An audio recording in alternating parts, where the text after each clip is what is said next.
Bonsoir et bienvenue dans Les Aventuriers de l'étrange sur Sud Radio. Je suis ravi de vous retrouver comme tous les week-ends.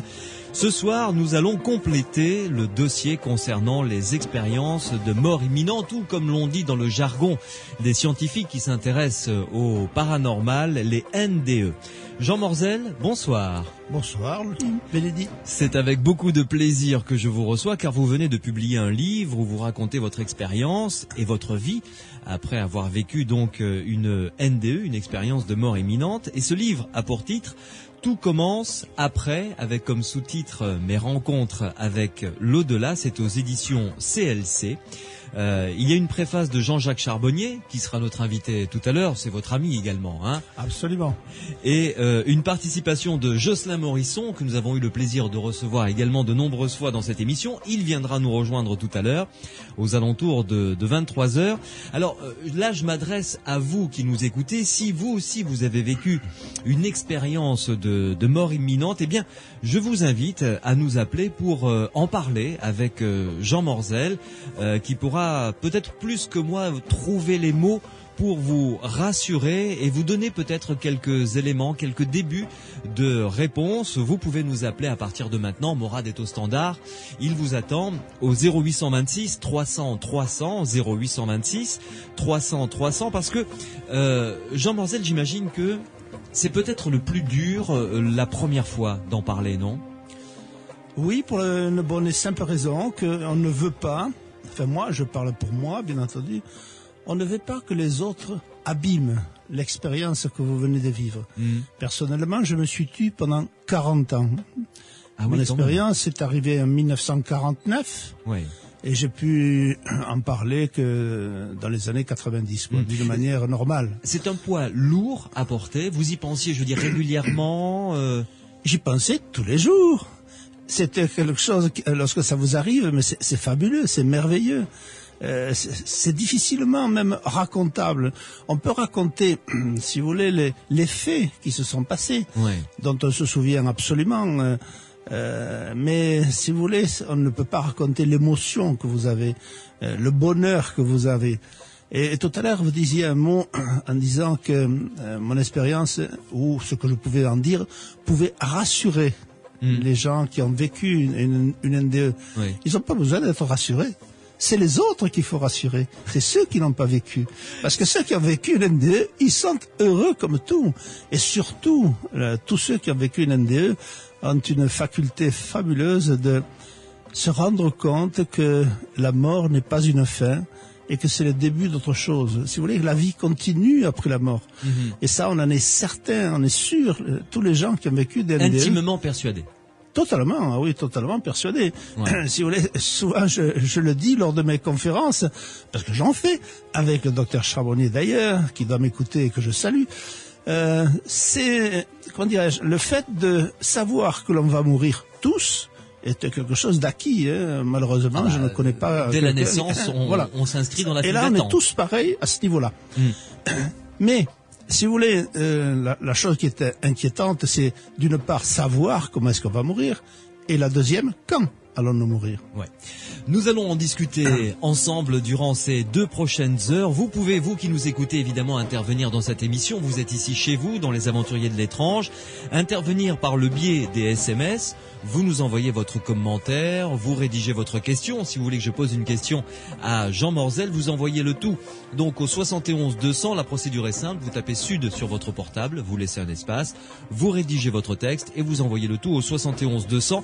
Vous pouvez également, évidemment, vous le savez, intervenir en direct au 0826 300 300. Et enfin, dernière précision, si jamais vous voulez réécouter cette émission un petit peu plus tard, je vous invite à consulter le site internet qui s'intitule psiland.org, psiland.org, où là vous avez en ligne l'intégralité de toutes les émissions des Aventuriers de l'étrange depuis le mois d'avril 2006. Donc vous voyez, on vous gâte, vous pouvez soit les écouter sur internet, soit les télécharger.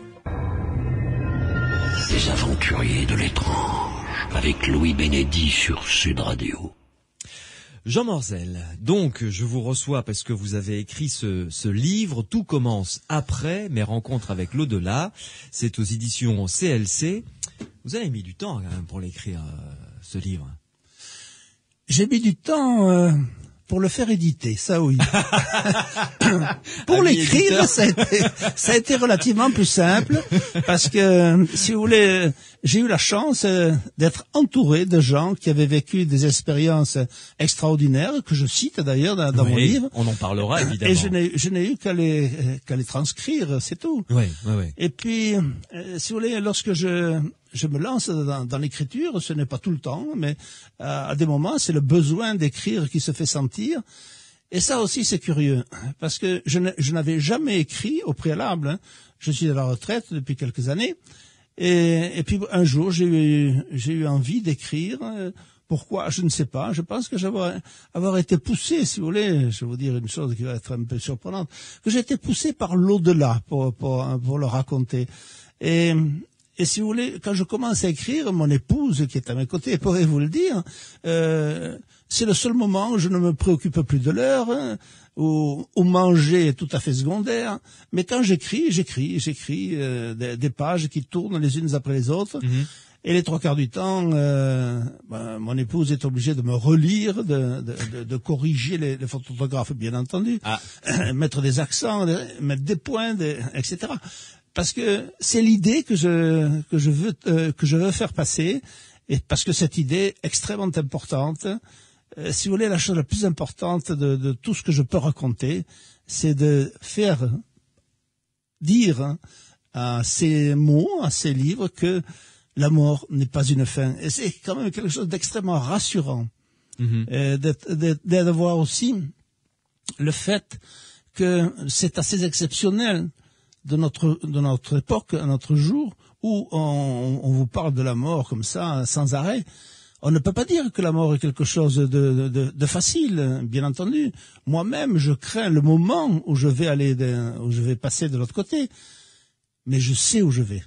Et ça, c'est vraiment très réconfortant. Ah, ça, c'est inestimable, effectivement. Ah, c'est fabuleux, parce que, si vous voulez, je sais que je vais rentrer à nouveau dans la lumière, cette lumière qui m'a entouré lors de mon expérience. Et ça, j'avoue que c'est un moment que j'attends, non pas avec impatience, mais avec intérêt. Oui, ça c'est pour le moins peu commun comme discours en ce qui concerne la mort. Alors, on va reprendre, parce que vous commencez même avec ça dans votre livre, évidemment, puisque c'est la base de ce qui vous a transformé, si j'ose dire. Ouais. Alors, il va y avoir plusieurs parties dans l'émission. D'abord, vous allez nous raconter ce que vous avez vécu avec vos mots, avec votre ressenti, évidemment. Ensuite, on fera un prolongement avec des témoignages que vous avez recueillis pour écrire ce livre. Et après, on s'intéressera à ce que ça peut, évidemment, et ce que ça déclenche comme transformation chez quelqu'un qui vit ce genre d'expérience. Et ça peut même aller jusqu'à déclencher des facultés paranormales tout à fait insoupçonnées avant que la personne ne vive, justement. Exact, parce que certains ont justement découvert qu'ils avaient des choses absolument extraordinaires maintenant, suite justement à ces NDE. Mais si vous voulez, le problème de la NDE, c'est surtout un problème relationnel, un problème. Vous voyez la vie totalement différente. Les valeurs, si vous voulez, que l'on a avant une NDE ne sont plus les mêmes après une NDE. La question de s'enrichir, la question de vouloir être une célébrité, la raison de gagner de l'argent, c'est absolument quelque chose de totalement inutile. On ne parle plus de la même chose. Oui. On parle simplement des autres, dans le sens que on est plus altruiste, plus tourné vers les autres. Ah oui, totalement. Est-ce qu'on peut les aider? Est-ce qu'on peut être présent? Et j'avoue qu'une fois que j'ai écrit ce livre, je reçois des coups de téléphone de gens qui ont des problèmes, qui ont des difficultés. Lors des conférences que nous faisons avec Jean-Jacques, on se trouve souvent avec des personnes qui viennent vers vous ayant perdu un enfant, parce qu'il n'y a rien de pire que de perdre un enfant. Oui. La mère, en général, vient vers vous effondrée, etc. Et souvent, je m'insurge, je la bouscule même, à la limite, en lui disant, mais vous pleurez sur vous. Regardez-vous dans une glace, vous êtes effondré, mais votre fils, il est heureux. il est à vos côtés, ou votre fille, bien entendu. Et ça, c'est un fait dont je suis certain, parce que je pense que ceux qui meurent ne restent pas dans leur corps actuel, bien entendu. Mais ça laisse supposer des tas de choses. À ce moment-là, ça veut dire que les cimetières sont vides. Ah, ça, c'est une nouvelle qui va peut-être faire tressauter des quantités de gens qui vont l'écouter. Ouais. Et pourtant, si on pense que nous avons un esprit, et comme je vais peut-être vous le faire découvrir en racontant mon NDE, l'esprit est une chose et le corps en est une autre. L'esprit continue sa vie et le corps s'arrête. Alors, s'il n'y a rien dans le corps, à part quelques vieux vêtements tout autour, c'est tout ce qu'on peut dire. Ouais. Jean Morzel, sais-tu quand même, enfin, c'est une question, moi, qui me fascine. C'est, j'ai même essayé de vivre l'expérience comme ça, intellectuellement, mais c'est quasiment impossible. Se dire comment est-ce que je vivrais si je n'ai pas peur de la mort. Et ça, vous le vivez depuis 1949. Oui. Alors c'est comment cette vie? Vous voyez, la chose la plus facile à dire, c'est que depuis que je n'ai plus peur de la mort, mais je vis 10 fois plus intensément, car je profite de la vie d'une manière fabuleuse. Je suis heureux de vivre. Et chaque jour que je me lève, je remercie l'au-delà de cette faculté que j'ai eue de pouvoir revenir, car pour moi, la vie, c'est quelque chose de merveilleux. C'est quelque chose de fabuleux. Mais je sais que j'ai un travail à faire ici-bas, que j'ai. Ah oui. Oui. Ça, il y a un boulot à faire. J'ai un boulot. J'ai un job. J'ai un job nouveau depuis ce moment-là. Ouais. Et alors, je suis disponible. Voilà, je suis disponible aux autres en particulier. Ouais. Mais enfin. Oui. Jean Morzel, vous restez avec nous une première pause et on se retrouve dans quelques instants pour justement que vous nous fassiez part de votre expérience et ensuite vous nous raconterez les expériences de ceux et celles que vous avez croisés et dont vous avez recueilli le témoignage dans ce livre qui est vraiment passionnant. Je vous rappelle son titre, Tout commence après, c'est aux éditions CLC. Les aventuriers de l'étrange avec Louis Bénédy sur Sud Radio. Ce soir, nous explorons à nouveau, parce que c'est quand même un phénomène fascinant, le dossier des expériences de mort imminente, de NDE, Near Death Experience, comme disent les Américains, avec le témoignage de mon invité, Jean Morzel, qui est à mes côtés, et qui vient de publier un livre qui s'intitule Tout commence après, où évidemment, Jean, vous racontez votre expérience et plusieurs autres expériences de témoins que vous avez collectées. C'est aux éditions CLC. Alors, nous sommes, Jean, je sais que vous l'avez raconté 3 millions de fois, ça fera 3 millions une. Mais il est absolument indispensable que vous nous racontiez ce que vous avez vécu. Vous étiez jeune, alors, 1949. Le alors, à mon avis, de trop. Mais enfin, c'est vrai, j'étais jeune, j'avais 20 ans. J'en suis confus. Non, mais pas du tout. Pas du tout, c'est ça. Là, je ne compte pas, c'est l'envie que l'on a de vivre qui compte. Voilà, tout à fait. Donc, nous sommes en 1949. Oui. Et là, vous êtes grièvement blessé. Voilà, j'ai reçu une balle dans la poitrine lors d'un exercice militaire. J'étais à Auch, enfin à côté d'Auch, à Pavie exactement. Et lors d'un exercice, on nous avait distribué 5 balles à blanc pour les bleus contre les rouges. On a crapahuté dans la montagne. Et puis on a tiré à droite à gauche et on est revenu. Et rentrant de cet exercice, on a reçu un ordre, former les faisceaux. Former les faisceaux, un fusil droit, celui de droite dans le pontet qui entoure la détente, et celui de gauche, il a appuyé sur la détente.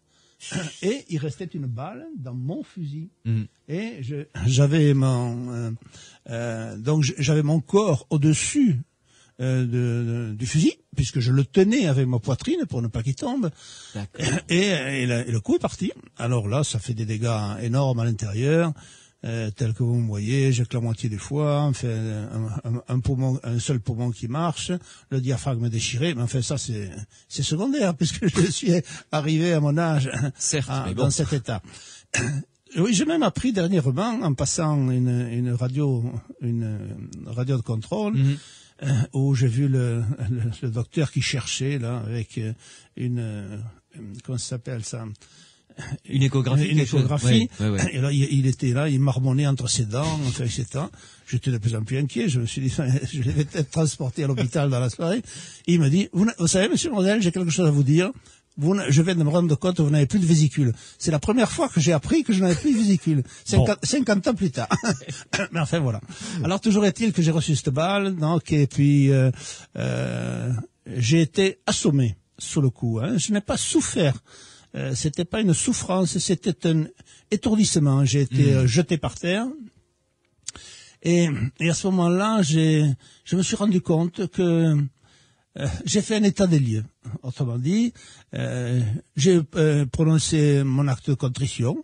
J'ai fait un Notre Père et un Je vous salue, étant très catholique et très chrétien à l'époque, ce qui pourra vous le faire une question supplémentaire tout à l'heure.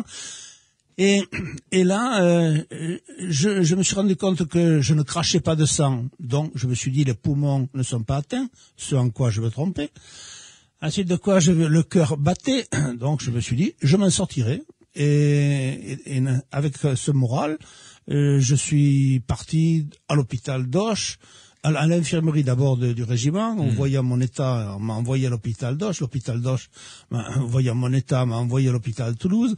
Et je suis arrivé à l'hôpital Larrey. À l'hôpital Larrey, c'était le soir, vers 20 heures, quelque chose comme ça, où, après diverses péripéties que je raconte dans mon livre, on m'a opéré. Et je me rappelle très nettement, maintenant que je vous parle, je le sens encore, le contact du masque que le chirurgien ou l'infirmière m'a mis sur la figure, pour vous endormir. Pour m'endormir, et un mélange d'éther et de chloroforme. Ça pue, hein? Ça pue, de telle sorte que encore, je ne peux pas supporter l'odeur de l'éther. Hein. Bon, enfin ça c'est un détail. Et je me suis endormi. Plutôt, je suis tombé dans un trou noir. Je suis tombé. Je sens encore le fait de tomber dans un trou noir. Et après un certain temps, que je ne peux décrire et que je ne peux comptabiliser, je me suis retrouvé en haut d'une pièce où c'était une salle d'opération, où on opérait un corps en bas, en dessous de moi. Moi, j'ai toujours été en haut et je regardais un corps qui n'était pas le mien, sous un drap que 2 chirurgiens et 3 infirmières opéraient. Ensuite de quoi, si vous voulez, je me suis rendu compte, surpris de l'état où j'étais, mais sans la moindre inquiétude, sans la moindre... Pas d'angoisse, absolument, aucune angoisse, surpris, étonné de là où j'étais. Voilà, c'était tout. Et puis, je me suis dit, qu'est-ce que je fais? Je suis là. Et puis, j'ai eu envie de voir ce que faisait le chirurgien, c'était normal. Moi, en haut de la pièce, qu'est-ce qu'il fait cet homme-là? Et à ce moment-là, tel un zoom instantané, je me suis retrouvé au moment où le chirurgien, avec son scalpel, faisait une incision dans la peau du patient. Et si vous voulez, à ce moment-là, je suis revenu en arrière, mais j'avais tout le détail même de la fibre du tissu qui recouvrait le malade. Et je suis revenu en haut, dans ma pièce principale, tout à fait en haut, et j'ai eu envie, à ce moment-là, de bouger. Et j'ai eu envie de descendre, je suis descendu. J'ai eu envie de monter, je suis remonté. Et à ce moment-là, je me suis rendu compte que c'était ma pensée qui dirigeait tout ce que j'avais envie de faire. À ce moment-là, je me suis rendu compte aussi que j'avais la capacité de regarder devant, derrière, en haut, en bas, de travers, de côté, en même temps. Tout en même temps, une vision globale en même temps. Je voyais à 360 degrés, absolument. Et alors... à ce moment-là, si vous voulez, j'ai changé au niveau, je n'ai jamais eu la moindre inquiétude, mais il y a eu une évolution. J'étais heureux de cet état curieux de pouvoir faire tout ce que je faisais. Jubilatoire, quelque chose. Oui, presque. Oui, tout à fait. Oui, c'est exactement le mot. C'était jubilatoire de voir que j'avais ces possibilités, enfin, etc. Et à un moment donné, et voulant marcher à droite, à gauche, monter, descendre, à un moment donné, j'étais contre un mur. Et ce mur, si vous voulez, je m'y suis appuyé. Je pensais qu'il allait me résister. Oui. Mais il m'a pas résisté, j'ai traversé. Il n'y avait pas de trou, il n'y avait pas de fente, absolument pas, mais j'ai traversé la matière. Et en même temps que je vous en parle, je la vois, cette matière qui défile devant moi, les galets de Garonne, la brique de Toulouse, et les petits micas, vous savez, qui brillent dans le béton, ou dans le mortier tout au moins. Et puis je suis sorti à l'extérieur. On sort toujours à l'extérieur d'ailleurs. Donc c'était le mur extérieur que vous avez fait, c'était le mur qui donnait dehors, quoi. Le mur qui donnait dehors. Ouais, Je me suis retrouvé dans un grand parc avec des arbres immenses et surtout il y avait un garage de vélos juste en dessous où il y avait 3 vélos. Et ensuite de quoi, j'ai retrouvé le Porsche par lequel on était rentré parce que je me rappelais le moment où on était entré dans l'hôpital. Et puis c'est tout. Voyant cela, je me suis dit, rentrons à nouveau. Je suis revenu à l'intérieur de la salle d'opération. En passant toujours à travers la paroi. En passant à travers la matière. Ouais. Et à 1,5 m, je suis rentré à nouveau dans la salle d'opération, à 1,50 m environ de l'endroit où j'étais sorti. C'était pas le même endroit. Vraiment ça. Et à ce moment-là, je suis resté dans cette salle d'opération et j'ai eu une impression bizarre parce que je me suis rendu compte que tous les gens qui parlaient en dessous, le chirurgien, l'infirmier, enfin, etc. Vous étiez toujours comme flottant au-dessus d'eux, quoi. J'étais toujours dans un état curieux, mais... Est-ce que, juste une parenthèse, est-ce que vous ne vous êtes pas posé la question à un moment ou à un autre de savoir si vous aviez toujours un corps, si vous aviez des mains, si vous aviez des jambes? Je savais que j'étais entier. Je savais que j'avais tout mon corps, pas ce moment-là dont vous parlez, c'était avant un petit peu. Ou alors là, je me suis demandé qu'est-ce que j'ai, mon corps est-il là? Et mon corps était là, entièrement. Vous aviez toutes les sensations, toutes les sensations, oui, absolument, toutes les sensations. Si vous voulez, les sensations, c'était pas exactement ça. Je n'avais pas de sensations, je n'avais pas chaud ni froid, mais j'avais des sentiments. Et là, comment dirais-je, j'étais heureux, je voulais faire des choses. Si vous voulez, c'était pas tactile, hein, c'était émotionnel. Voilà, mais l'émotion était toujours là. Ouais. Et alors, à ce moment-là, je me suis rendu compte que j'avais une capacité bizarre, nouvelle, c'est que j'étais dans la pensée des gens. Autrement dit, lorsque le chirurgien, par exemple, demandait pas une clé de 12, mais demander un instrument à son assistante, j'entendais cela en écho. Je savais la formulation exacte de la phrase qui allait sortir de sa bouche. Autrement dit, j'étais dans la pensée des gens. Et ça, c'était extraordinaire, parce que à un moment donné, l'infirmière qui était devant moi, devant moi, est tombée dans les pommes, mais elle a eu une nausée, etc. Elle est tombée dans les pommes. Mais j'ai senti, si vous voulez, la nausée moi-même. C'est le seul moment un petit peu pénible que j'ai eu. Elle est tombée dans les pommes. Et la pensée du chirurgien et ma famille, celle-là, de toute façon, elle s'en sortira, c'est pas le moment, on n'a qu'à la pousser, et elle va continuer. J'étais dans la pensée des gens. C'est assez extraordinaire. À ce moment-là aussi, autre chose exceptionnelle, j'ai vu une plaque sous la table d'opération. Une plaque de 18 cm, arrondie, au bord, une plaque verte avec une inscription blanche, Armes et cycle de Saint-Étienne. Et un numéro en dessous, un numéro en dessous. Armes et cycle de Saint-Étienne. Armes et cycle de Saint-Étienne. Ah, je savais pas qu'ils fabriquaient des tables pour les blocs opératoires. Et je peux vous dire une chose, c'est que, puisque vous allez peut-être l'interviewer tout à l'heure, Jocelyn Morisson, qui est un fanat de tout ce qui est électronique, ordinateur et autres, a recherché dans le carnet des armes et cycles Saint-Étienne, il a retrouvé une table d'opération. D'accord. Et il a retrouvé je ne sais pas si c'était la même ou le même type. Enfin, il faisait à ce moment-là Et alors, cette plaque se situait où? par rapport. Elle était sous un linge. Je l'ai su par la suite qu'elle était sous un linge, mais moi je l'ai vue. Oui. Et elle était sur le côté de la table d'opération. Et elle était vissée, quoi. Elle était vissée sur la table d'opération. Oui, le numéro de série de la table, quoi, en quelque sorte. Voilà, exactement. En quelque sorte. Le numéro de série, il y avait un numéro, c'est vrai, mais je ne m'en rappelle pas.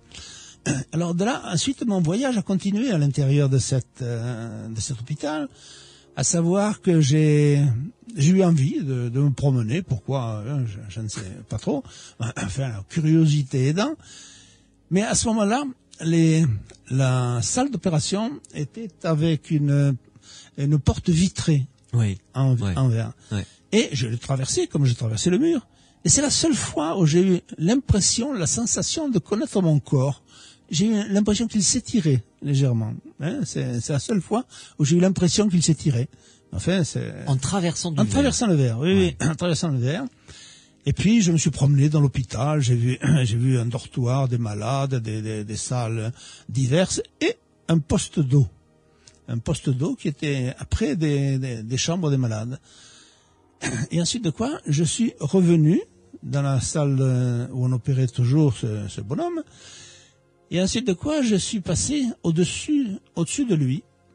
Et lorsque j'étais au-dessus de lui, je me suis senti pas aspiré, mais attiré vers un endroit que je ne connaissais pas. Et je suis arrivé au-dessus des pieds de l'individu. Je suis descendu légèrement, plus bas que la table, et je suis remonté dans un tunnel, c'est beaucoup dit, hein, mais une espèce de conduit nuageux sur les côtés, et avec simplement un tissu, un voile bleuté, comme s'il était agité, vous savez, par le vent, en fait, très légèrement. Et je suis monté, et au fur et à mesure que je montais, c'était de plus en plus noir. Dans ce conduit. Conduit, je voyais un petit peu les bords, mais au fur et à mesure que je montais, il devenait de plus en plus noir. Et à ce moment-là, je suis sorti en haut du conduit. Le conduit s'est arrêté, le tunnel s'est arrêté. Et à ce moment-là, je me suis retrouvé dans un espace d'une noirceur incroyable, très très noir. Et j'étais là, étonné, pas craintif du tout, mais étonné quand même. Je me dis, qu'est-ce que je fabrique là? Et à ce moment-là, au fond, au loin plutôt, au fond ça signifie rien, mais enfin au loin, une lueur s'est annoncée. Lueur, vous savez, comme quelquefois en hiver, lorsque la nuit est bien noire et que le soleil va se lever, il y a cette lueur qui sort de la terre, si vous voulez, et cette lueur était de plus en plus grande, de plus en plus forte, et elle est venue vers moi. Et alors cette lueur s'est transformée en lumière. Et alors une lumière d'une puissance inouïe, beaucoup plus forte qu'un arc électrique, beaucoup plus forte qu'un flash de photographe. C'était 1000 fois plus grand. Et elle avait une particularité, c'est qu'elle n'éblouissait pas. Vous pouviez la regarder en face. En face, tout à fait. Et au fur et à mesure que cette lumière arrivait vers moi, mais mon bonheur grandissait à chaque instant où la lumière arrivait dessus. Et alors cette lumière m'a entouré. Elle m'a entouré totalement, sauf à l'arrière où j'ai toujours eu une certaine liberté. Elle ne s'est pas refermée sur moi. Ça a été la chose que j'ai le plus regretté dans ma vie, parce que quand j'entends d'autres expérienceurs, puisque c'est le terme des expérienceurs qu'on dit pour nous, en général, ils rentrent dans la lumière. Et moi, ça a été le grand regret de cette expérience. Je ne suis pas rentré dans la lumière. Pas totalement, du moins. Non, je ne suis pas rentré. Elle est restée tout autour de moi. Je ne suis pas rentré du tout. Mais alors, si vous voulez, ce que je vais vous dire va vous paraître complètement farfelu, car cette lumière m'a parlé. Alors comment une lumière peut-elle parler? C'est ça le problème. C'était de la télépathie, bien sûr, c'était pas des mots. Mais cette lumière, comment dirais-je? Je vais vous dire encore une chose qui était assez extraordinaire, mais cette lumière m'aimait. J'avais un bonheur à la voir autour de moi infini. Et maintenant que je vous en parle, vous pouvez me voir sourire parce que je me revois cette lumière. Et c'était un moment fabuleux, c'était un moment merveilleux, un moment exceptionnel. C'est pour ça que j'ai moins peur de mourir. Je ne sais pas comment je vais mourir, mais le jour où je vais mourir, je vais la revoir, cette lumière. Et ça j'ai le temps de la revoir. C'est vrai parce que j'ai des choses à faire encore. Mais si vous voulez, les gens qui vont mourir verront cette lumière et rentreront eux aussi dans cette lumière. Ça je suis persuadé. C'est votre intime conviction. Ah, ça. je suis sûr. C'est une certitude. Pour moi, c'est une certitude. Ouais. Et auprès de cette lumière, il m'est arrivé aussi une autre chose assez bizarre, hein, à savoir que j'ai l'impression que je savais tout, que je connaissais tout. J'avais la connaissance totale, mais la connaissance totale en tout, en mathématiques, en trigonométrie, en astronomie. J'avais la connaissance totale de tout ce qu'il y avait. J'ai plus rien maintenant, je vous signale, c'est complètement passé, c'est totalement terminé. Mais j'avais cette faculté à ce moment-là qui était exceptionnelle. Et puis ce bonheur que j'avais, comment dirais-je, a commencé à, non pas à s'émousser, mais brusquement, je me suis rendu compte que cette lumière qui m'avait fait tant de merveilles, tant de bonheur, s'est éloignée de moi. Au début, voilà, elle s'est éloignée de moi, mais c'était pas la lumière qui s'est éloignée de moi, c'est moi qui est redescendu. Et chaque fois je dis la même chose parce que je l'ai vu partir cette lumière avec cette détresse. Autant j'avais été émerveillé d'un bonheur. Je vous dis le mot bonheur, mais ça signifie rien quand on est à côté de cette lumière-là. Et tous les expérienceurs, peut-être, qui m'écoutent en ce moment, le savent. Le bonheur que l'on a est unique, exceptionnel. Donc, elle s'est éloignée, et c'est moi qui suis redescendu dans le tunnel. Mais j'étais résigné, si vous voulez. Comment dirais-je, j'étais résigné, oui, je ne peux pas employer un autre terme, car je savais qu'en même temps que je redescendais, j'ai emprunté un peu à cette lumière, cette beauté, cette bonté qu'elle avait, et je l'ai gardée en moi, et je l'ai toujours en moi.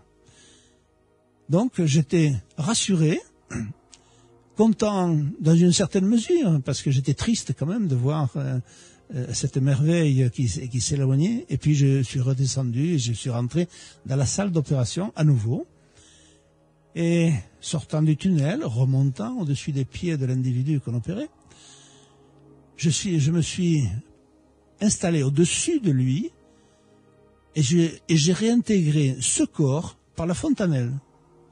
Alors là, je ne me rappelle pas être sorti de mon corps. Alors là, je me rappelle très bien y être revenu. Et je suis revenu dans ce corps. J'emploie toujours cette image parce que c'est vraiment la plus proche de la réalité. Comme une main épouse un gant. Vous savez, mon esprit, à ce moment-là, est revenu à l'intérieur de moi. De moi, c'est la première fois que je parle de moi, parce que ce corps est devenu le mien à partir du moment où je suis revenu dans ce corps. Aucun moment durant toute cette expérience, on dit mais c'est moi là qui suis sur la terre. Aucun moment. C'était quelqu'un d'autre. Il y a une dissociation totale entre mon corps, entre ce corps et moi. Moi, j'étais ailleurs, j'étais en haut, je me promenais, mais on opérait quelqu'un, et je vous ai toujours dit, quand je regardais cet individu qu'on opérait, ce n'était pas moi. Oui. Mais alors, dites-moi, vous nous avez dit en nous racontant votre expérience que cette lumière vous avait parlé. Oui, bon, exact. C'est un terme peut-être un peu. Oui, en fait, c'était pas ce que nous. Il y a eu une communication en tout cas. Voilà. Elle m'a parlé. Je ne vois pas d'autres termes. Alors, est-ce que vous pouvez nous dire ce qu'elle vous a dit ou en substance ce qu'elle vous a Non. Si vous voulez, il y a eu il y a eu un échange entre elle et moi. Cet échange, c'est pas des paroles, il y avait des sentiments qui partaient de cette lumière et qui venaient à moi et qui me nourrissaient. si vous voulez. J'avais l'impression d'être nourri. Et depuis, lorsque j'ai repensé à ça, je vous en parlerai peut-être un peu plus tard, ça a toujours été pour moi une force que j'ai toujours eu en moi, si vous voulez. Rien ne peut m'arriver, rien ne peut nous arriver à tous les gens qui ont vécu ça. On a une force, oui. Mais on sait aussi qu'on a un travail à faire. Et alors, vous avez réintégré ce corps. Oui. Comment est-ce que vous le percevez, votre corps, maintenant? C'est vous quand même, mais en même temps, vous savez que vous savez, il doit y avoir une espèce de distance que vous prenez avec votre corps finalement, non? Il y a deux choses dont je sais, c'est que, si vous voulez, mon corps, c'est une enveloppe. C'est vrai, c'est une enveloppe charnelle. Bon, mais elle est ce qu'elle est. Hélas, quand je me vois dans une glace, elle est assez décrépite. Mais au demeurant, si vous voulez, comment dirais-je? C'est le mien de corps, donc je vais... oui, c'est le mien, j'y peux rien. J'y peux rien, c'est comme ça. Mais si vous voulez, comment dirais-je? Non, c'est pas le plus important. C'est pas le plus important. Le plus important, c'est ce que je pense, c'est ce que je fais, c'est ce que je dois dire.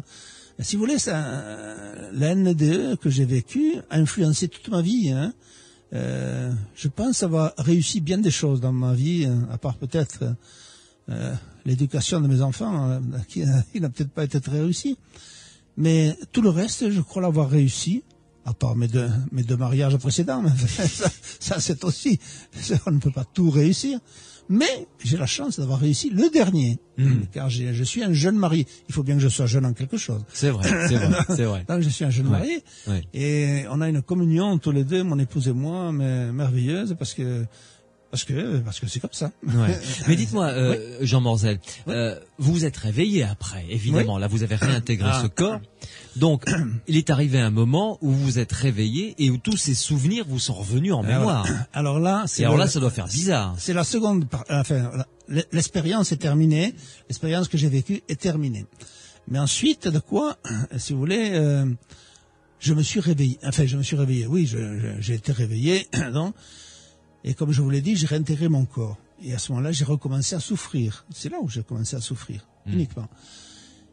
Et le lendemain, je me suis le lendemain ou le jour suivant, je me rappelle plus j'ai eu jusqu'à 41 degrés de fièvre. Donc, vous voyez, c'était quelque chose d'énorme. 41 de fièvre. Mais je devais être là devant vous aujourd'hui, ce soir, car j'ai été le premier Toulousain à bénéficier de la pénicilline. Merci, Monsieur Fleming. Vous avez eu du bol. Il fallait que je sois là ce soir. Donc il fallait bien que j'ai quelques avantages. J'ai été le premier Toulousain aussi à bénéficier du bistouri électrique.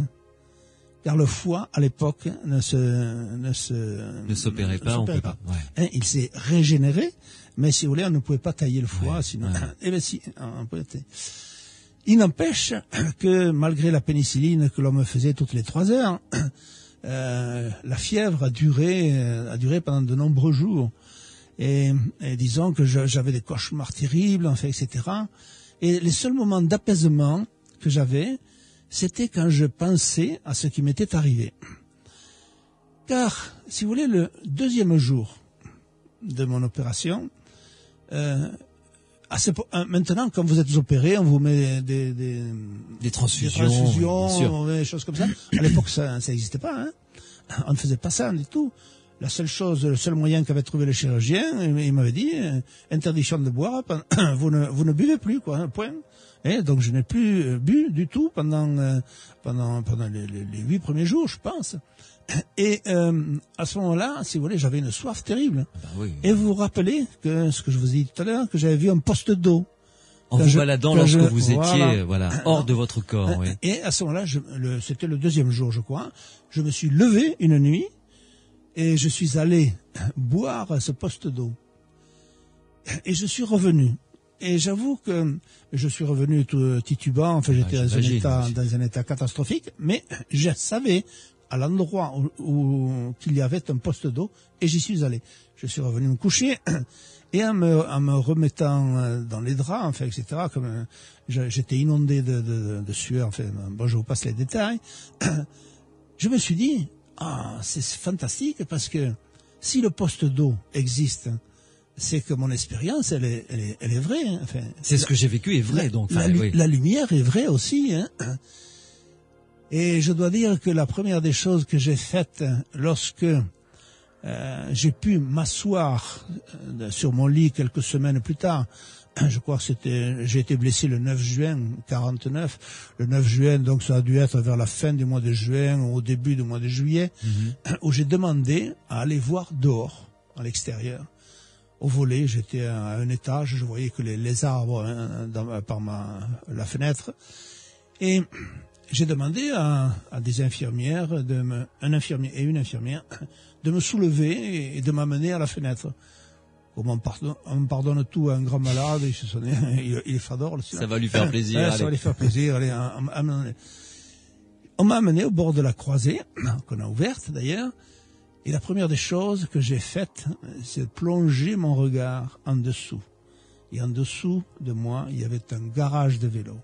Et il y avait une vingtaine de vélos. Que je vois encore, il y avait une vingtaine de vélos. Vous voyez, je vois mal le nombre de vélos, les 20, parce que c'est des visus, j'étais alors que les 3 vélos de mon expérience, il y en avait 3, point. Je pourrais même vous dire les couleurs. Ça ne s'efface pas. Ouais. Et alors le bonheur que j'ai eu à voir ce garage de vélos, c'est fabuleux. Je pense que quelqu'un voyant la Joconde était émerveillé. Moi, j'ai été émerveillé de voir un garage de vélos. Parce que ça confirmait absolument tout ce que j'avais vu. Donc, le garage de vélo était là, le poste d'eau aussi. Le point d'eau, oui. Le poste d'eau aussi. Donc, la lumière était vraie, elle aussi. Et ça, c'était pour moi, je n'ai plus craint après avoir vu le garage de vélo. À partir du moment où j'ai dit, je m'en sortirai, c'était bien, il ne peut rien m'arriver. Et il n'a jamais rien pu m'arriver depuis. Jean Morzel, vous restez avec nous. Pas mal de messages sont arrivés par le biais du SMS, des questions tout à fait pertinentes que je vous poserai d'ailleurs dans quelques instants, parce que je pense que vous avez des réponses intéressantes à nous amener. Vous pouvez continuer à nous envoyer évidemment vos messages. Vous tapez Sud sur votre portable, vous laissez un espace, vous rédigez votre texte et vous l'envoyez au 71 200. Jean Morzel, qui est l'auteur d'un livre passionnant où il raconte l'expérience évidemment avec beaucoup plus de détails qu'il ne l'a fait là maintenant, et des témoignages nombreux qu'il a recueillis de gens qui ont vécu cette expérience comme lui, l'expérience de mort imminente. Ce livre s'intitule donc Tout commence après. C'est aux éditions CLC avec une préface du docteur Jean-Jacques Charbonnier. Jean-Jacques Charbonnier d'ailleurs qui sera avec nous tout à l'heure aux alentours de 23h30. Les aventuriers de l'étrange avec Louis Bénédy sur Sud Radio. En compagnie ce soir de Jean Morzel qui m'a fait le plaisir d'accepter l'invitation des aventuriers de l'étrange. Jean Morzel qui a vécu une expérience de mort imminente, il nous l'a raconté il y a quelques instants, et qui a écrit un livre où il raconte en détail cette expérience et des expériences, donc des témoignages qu'il a recueillis lui-même de personnes qui ont vécu ce genre de choses. Ce livre s'intitule Tout commence après, c'est aux éditions CLC. Jean Morzel, évidemment, j'ai 12 000 questions à vous poser, vous en doutez, mais les auditeurs aussi, il y a pas mal de SMS qui sont arrivés. Je vous en pose quelques-unes comme ça, pêle-mêle, avec des réponses courtes, parce qu'après, on va développer, bien entendu. Premier SMS, c'est Max qui nous l'envoie, qui dit, peut-on comparer cette expérience au voyage astral, qui est de sortir du corps dans les mêmes conditions que vous décrivez? Non, c'est totalement différent. C'est une autre chose. Oui, on a la possibilité de sortir, que l'esprit sorte du corps, c'est vrai. Comme le docteur Jean-Jacques Charbonnier tout à l'heure pourrait vous l'expliquer beaucoup mieux que moi, car lui c'est un scientifique. Dans certaines personnes qui font du yoga aussi arrivent justement à sortir de leur corps. Mais ceux-là n'ont jamais rencontré la lumière. Ceux-là n'ont jamais eu des facultés extraordinaires. Non, c'est autre chose. C'est complètement différent. Mais cela confirme aussi que l'esprit et le corps sont deux choses différentes. Et justement, nous allons y revenir parce que c'est ça le nœud du problème. Autre SMS qui nous a été envoyé, qui fait référence au moment où vous avez, vous savez, cette omniscience. Vous avez dit, j'ai eu conscience de tout savoir. Oui. Alors, vous saviez tout, mais est-ce que vous avez eu accès, dit le SMS, aux connaissances de l'avenir ou juste aux connaissances du temps de votre NDE? Je ne sais pas. Si vous voulez, je vais vous dire une chose un peu bizarre. Je sais que j'ai su. Mais si vous voulez, ça se limite à cela. Sur le moment, je me rappelle avoir conscience que je connaissais, j'avais la totalité des réponses pour toutes les questions que j'aurais pu me poser. Mais c'est fugace, c'est un court instant. Et bien des gens qui ont vécu des NDE ont aussi le souvenir de ces connaissances-là. Ouais. Je ne connais qu'une seule personne qui se rappelle avoir eu une omniscience comme ça et qui en a fait profiter. À savoir, je ne me rappelle plus le nom, je pense que Jocelyn Morisson pourrait vous le dire, à savoir qu'il y a eu une personne qui a vécu une NDE, qui a eu l'omniscience, qui était un berger et qui est devenu professeur de faculté. Ah oui, quand même. Ouais, c'était pas rien. Mais c'est le seul cas que je connais. C'est une exception. D'accord. Si vous voulez. Moi, je ne sais pas. Non. Alors, il y a un autre SMS qui dit, c'est Gilles de Bordeaux qui nous l'envoie, très intéressant ce témoignage sur cette lumière, mais n'est-elle pas une explication de l'inconscient puisqu'il n'y a pas de mort? Non, la seule chose qu'on puisse dire, c'est que cette lumière, elle vient d'ailleurs. C'est autre chose. C'est une lumière qui vous procure un bonheur fabuleux, un bonheur exceptionnel, extraordinaire, inouï. Donc, personnellement, je ne connais pas les autres expériences, mais moi, mon expérience à moi, m'a fait rencontrer l'au-delà, entre guillemets. Point, c'est tout. Oui. Je n'ai jamais prononcé le nom de Dieu. Oui, c'est vrai, c'est vrai. C'est autre chose. On y reviendra tout à l'heure. Et puis en plus, vous avez eu connaissance de ce point d'eau dont vous nous aviez parlé, que vous n'auriez pas pu découvrir de toute façon d'une autre manière. Non. Ce fameux garage à vélo avec ces 3 vélos que vous aviez vus ce soir-là en traversant le mur. Et puis cette plaque également, cette plaque qui était vissée sous la table d'opération. Est-ce que vous en avez eu, vous avez demandé est-ce qu'il y a vraiment une plaque dessous? Et dites-moi si elle existe vraiment. Je ne sais vraiment. pas, monsieur Benedi, si vous avez lu mon livre, mais je peux vous dire comment j'ai eu confirmation de la plaque. Bon, je le sais, mais évidemment, il faut que vous le racontiez. Parce que sinon... je vais le raconter. Donc, j'ai été opéré par un médecin merveilleux qui s'appelait le docteur Cerny, qui était médecin militaire, bien sûr, puisque j'étais de l'armée à ce moment-là. Oui. Et disons que suite à l'opération qu'il avait faite sur moi, qui était une opération assez originale, et unique en son genre au début, et très compliqué, visiblement. Très compliqué. Ouais. Et donc il était très intéressé par mon cas d'une part, et puis on a beaucoup sympathisé avec cet homme. Et disons que, si vous voulez, au début, cette expérience m'étouffait un peu, dans la mesure où j'avais l'intention d'en faire part aux autres. La première fois qu'il vous arrive quelque chose comme ça, vous vous dites, mais enfin, qu'est-ce qui m'est arrivé? Est-ce que chaque fois qu'il y a une opération comme ça, les gens ont également la vision de ces lumières, de ce tunnel, de ces choses extraordinaires qui vous arrivent? Et disons que je voulais en avoir le cœur net. Et si vous voulez, j'ai eu deux personnes à qui j'en ai parlé. La première, ça a été ma mère,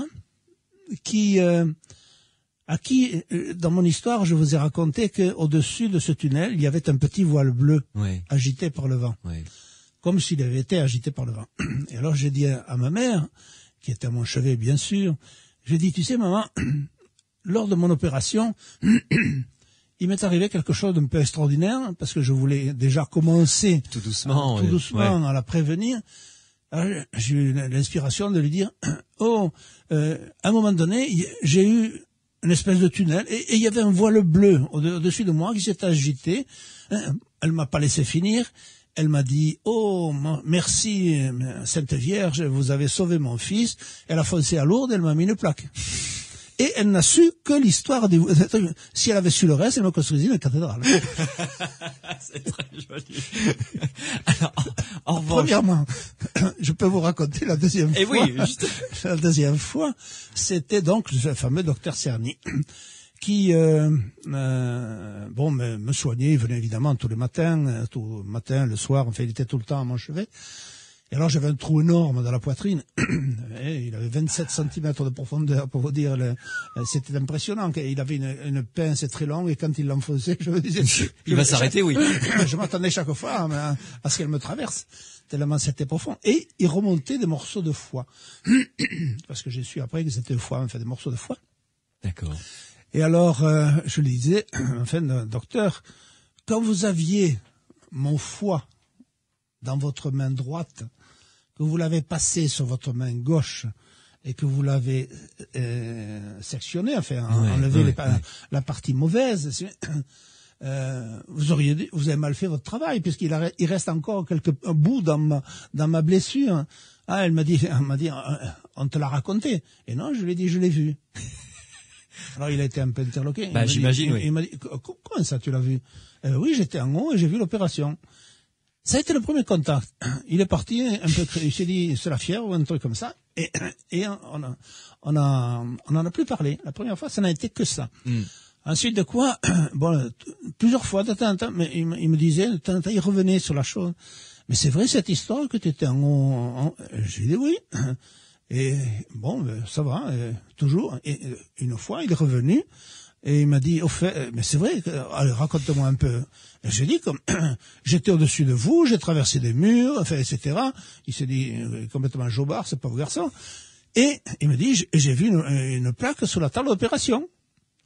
Bon, il me dit, j'ai jamais de plaque sur la table d'opération. Depuis le temps que j'opère là-dessus, j'ai jamais vu de plaque sur la table d'opération. D'ailleurs, il me dit, c'est très simple, je vais aller voir.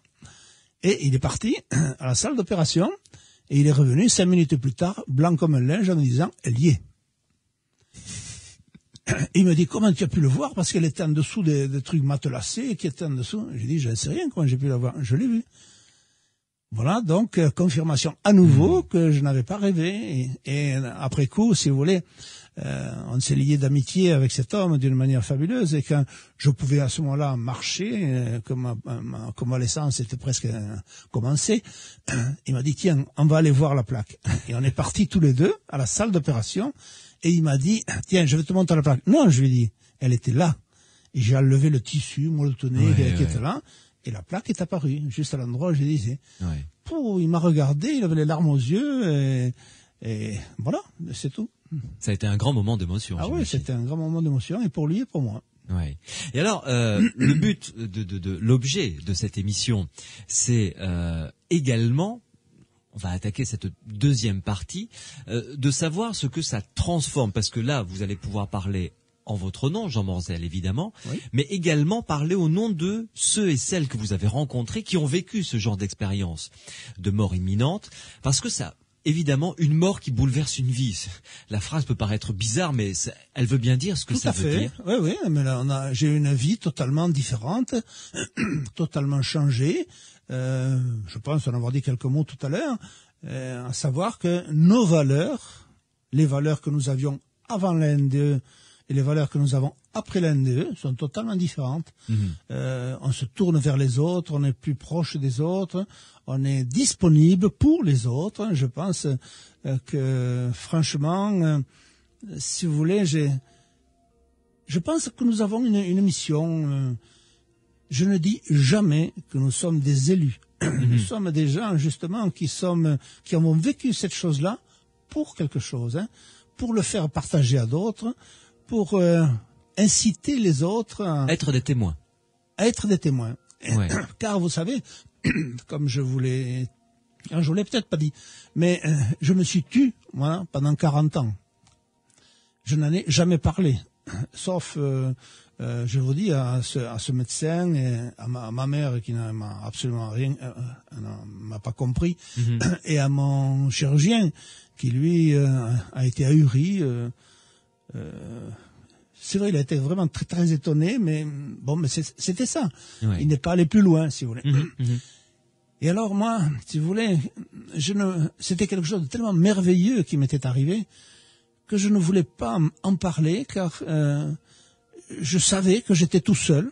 Je croyais être tout seul, à avoir vécu cette chose extraordinaire. Et si vous voulez, les autres sont comme moi, qui ont vécu ce même principe. On n'en parle pas, on n'ose pas en parler. On se tait, on ne se dit rien. Il y a même des couples qui se sont séparés suite à une NDE pour l'un ou l'autre. Parce que le mari ou la femme ne comprend pas. On peut pas en parler. On a eu un témoignage comme ça. Voilà, effectivement. tout à fait. Une dame qui a été rejetée par son mari. Voilà, absolument. Et donc, si vous voulez, la première des choses que j'ai faites lorsque j'ai su, parce que ça j'ai su plus tard qu'il y en avait d'autres que moi qui avaient vécu cela. Ensuite, 10 ou 15 ans plus tard, lorsque j'ai lu le livre du docteur Moody, La vie après la vie. La vie après la vie, Ouais. et que j'ai eu la chance de connaître au mois de juin dernier, et qui est devenu un ami, parce que dans ce livre, à la fin de ce livre, je parle justement du 17 juin, où je peux développer un tout petit peu ce 17 juin. Allez-y. Bon, le 17 juin, si vous voulez, il y a eu une réunion en France, à Martigues. Oui. Plus qu'une réunion, c'était un congrès mondial. Oui, mais c'est ça, ça a été un congrès mondial. Et tout ça, nous le devons à une jeune femme de 26, 27 ans, maghrébine d'origine, Qui a vécu de drôles d'expériences qui a également. vécu plusieurs NDE, Ouais.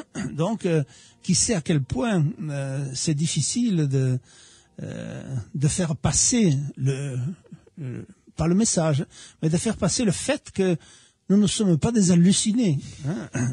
Et des médecins, si vous voulez, comme Jean-Jacques Charbonnier ou comme d'autres médecins dont je raconte le récit. Il y a même dans un ce médecin livre. qui l'a vécu. Il y a j'ai 4 personnes, 4 médecins dans le livre dont je raconte l'histoire qui ont vécu des NDE aussi. Et si vous voulez, à part le livre du docteur Moody, mais j'ai vécu un moment de jubilation extrême lorsque j'ai lu ce livre, en me disant, je suis pas tout seul, il y en a d'autres que moi. Ouais. Et le soulagement a été immense. Et pour en revenir à la question que vous me posiez tout à l'heure, c'est que le fait d'avoir vécu ces NDE vous laisse dans une solitude énorme. Un jour, je passais justement sur FR3 Toulouse et on me disait quelle est la grande différence, ou plutôt qu'est-ce qui rassemble tous les gens qui ont vécu une NDE. Et je leur ai dit la solitude. On est tout seul avec cette chose énorme que vous avez en vous, qui est fabuleuse, qui est extraordinaire, mais on est seul. Et on a tellement envie de la faire partager. Ouais.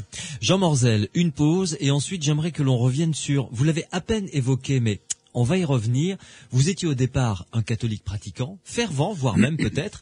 Donc vous allez nous dire ce que ça a changé dans votre vision, dans votre rapport avec Dieu d'abord, puisque bon, ça y ressemble beaucoup, cette lumière que vous nous décrivez. C'est vous vous ne répondez pas tout de suite. C'est vous qui dites. C'est moi qui dis ça. Vous me direz tout à l'heure justement ce que vous en pensez et comment a évolué votre foi, votre regard comme ça vers les religions en général et catholique en particulier, puisque c'est la vôtre, vous avez été baptisé catholique. Voilà, point barre. 0826 300 300, si vous voulez venir nous rejoindre, n'hésitez pas. Vous savez que dans les Aventuriers de l'étrange sur Sud Radio, vous êtes ici chez vous. Vous pouvez également continuer à nous envoyer des SMS. Vous tapez Sud sur votre portable, vous laissez un espace, vous rédigez votre texte, la question que vous voulez que je pose même à Jean Morzel, mon invité, et vous l'envoyez au 71 200. À tout de suite. Les Aventuriers de l'étrange, avec Louis Bénédy sur Sud Radio. Nous sommes en train de discuter avec mon invité Jean Morzel sur Sud Radio dans les Aventuriers de l'étrange. Jean Morzel qui a vécu donc une expérience de mort imminente. Nous en avons très longuement parlé et on va continuer à en parler avec d'ailleurs 2 invités qui vont venir nous rejoindre au téléphone, Jean, dans quelques minutes. D'abord Jocelyn Morisson qui a participé également d'ailleurs à la rédaction oui. de quelques chapitres de votre livre. Ensuite le docteur Jean-Jacques Charbonnier qui est médecin anesthésiste. Donc lui, il sait ce que c'est vraiment les opérations, les réveils, etc. Qui lui signe la préface de votre livre. Il viendra nous rejoindre aux alentours de 23h30. Le titre, tout d'abord, de votre livre, Jean Morzel, c'est donc aux éditions CLC, le titre « Tout commence après ». Et sous-titre, mes rencontres avec l'au-delà. Alors, revenons à cette lumière, cette espèce de béatitude que vous avez vécue. Tout à fait, le terme est exact, c'était une véritable béatitude. J'emploie à dessein en plus ce terme béatitude qui nous rapproche encore plus du monde religieux. Vous êtes né catholique, enfin vous avez été baptisé catholique, visiblement fervent, pratiquant, quand vous avez reçu cette balle en tout cas dans le foie. Tout à fait, oui. Alors, comment est-ce que votre vision de la religion, votre rapport à la religion a évolué? Est-ce que vous êtes devenu encore plus croyant ou croyant différent? Vous avez dit le mot, je suis devenu plus croyant, mais plus croyant dans l'au-delà, et moins religieux, et de moins en moins religieux d'ailleurs. Parce que religieux dans le sens dans une le- église dans le- établie, voilà. quoi. J'ai été élevé dans une confession catholique, bien sûr. Ma mère est très religieuse, même à la limite plus bigote, si vous voulez, que catholique. Et disons que moi j'ai été élevé dans un petit séminaire, le petit séminaire de Castres d'ailleurs. Ah oui, quand même. Ouais. Ouais. Ah oui, c'est sûr. Et disons que la religion était pour moi quelque chose d'acquis, etc. Et puis, l'évolution faisant, suite à mon NDE, j'ai été de plus en plus croyant. Et tous les gens qui ont vécu des NDE comme moi, si vous voulez, sont de plus en plus croyants. Ils croient de plus en plus dans l'au-delà. Ils croient de plus en plus dans la puissance divine entre guillemets. Mais ils sont de moins en moins aux catholiques, aux protestants, Ou musulmans, ou juifs, ou ce qu'on veut, quoi. Absolument. Ouais. Mais je pense que les religions sont importantes en soi. Hein. Tous les chemins mènent à Rome, toutes les religions mènent à Dieu. C'est vrai, avec des chemins différents. C'est vrai. Mais ce que je n'aime pas dans les religions, c'est que y a des dogmes, on vous mâche le travail, vous n'avez aucun effort personnel à faire, alors que je pense que pour découvrir l'au-delà, Dieu, entre guillemets, il faut avoir un travail personnel à faire. Et je pense que quand on vous dit, vous allez tous les dimanches à la messe, vous allez communier une fois, vous confessez tel jour, telle heure, on vous mâche le travail, vous n'avez aucun effort à faire. Et ça, je pense que ça ne me plaît pas. D'autre part, la religion catholique, puisque parlons-en, puisque c'est la mienne, je dis que je serai certainement enterré à l'église, à moins que je sois excommunié depuis. Mais il n'empêche que, si vous voulez, pour moi, la religion catholique dramatise la mort. Et ça, je ne lui pardonne pas. La résurrection, telle qu'elle l'enseigne, c'est après le jugement dernier. N'est-ce pas? Dans toutes les religions, dans toute la religion, vous en avez qui dit jugement dernier. Donc il y a des jugements préalables. Donc vous mourrez, pam, tac, première chose, vous allez devant un tribunal qui vous inflige ou l'enfer, ou le purgatoire, etc. C'est pas vrai du tout. C'est pas vrai du tout. Vous mourrez, vous allez trouver le bonheur de l'autre côté. Après tout ce que vous avez subi sur la terre, car l'enfer, c'est sur la terre. Et une personne qui a souffert d'un cancer pendant des années, qui a souffert 1000 morts, c'est le cas de le dire, mais si c'est pas l'enfer, ça c'est quoi? Ou le gosse qui est malade, rachitique, anormal, c'est pas l'enfer, ça? Ça, c'est l'enfer. Oui. Alors le reste, c'est pour moi, c'est du folklore. Voilà, je pense. Mais au demeurant, je considère que les religions sont utiles dans la mesure où elles nous disent qu'il faut faire le bien, il faut s'aimer les uns les autres. Tout le monde est d'accord. On ne peut qu'être d'accord. Mais en revanche, votre foi en l'au-delà et en un principe supérieur qui est un amour total, ça en revanche est inébranlable. Elle a été renforcée. Oui, ça a été totalement transformé, ça n'a pas été renforcé, ça a été autre chose. C'est une évidence, et tous les gens qui ont vécu des NDE vous le diront. C'est une, comment dirais-je, on sait où on va. On sait où on va, et la peur de la mort, si vous voulez, c'est assez difficile à expliquer. J'ai pas peur de mourir, mais j'ai peur de la mort. Eh oui. Voilà. Autrement dit, je ne sais pas comment je vais mourir. Ça peut être d'un accident ou après, lorsque mon épouse me fait un peu de poisson, une arête en travers, bon, je meurs instantanément. Non, c'est pas ça. Non, mais si vous voulez, ça c'est pas la manière m'inquiète. Oui. Mais je sais où je vais. Ouais. Ah, ça, je sais où je vais. Ça.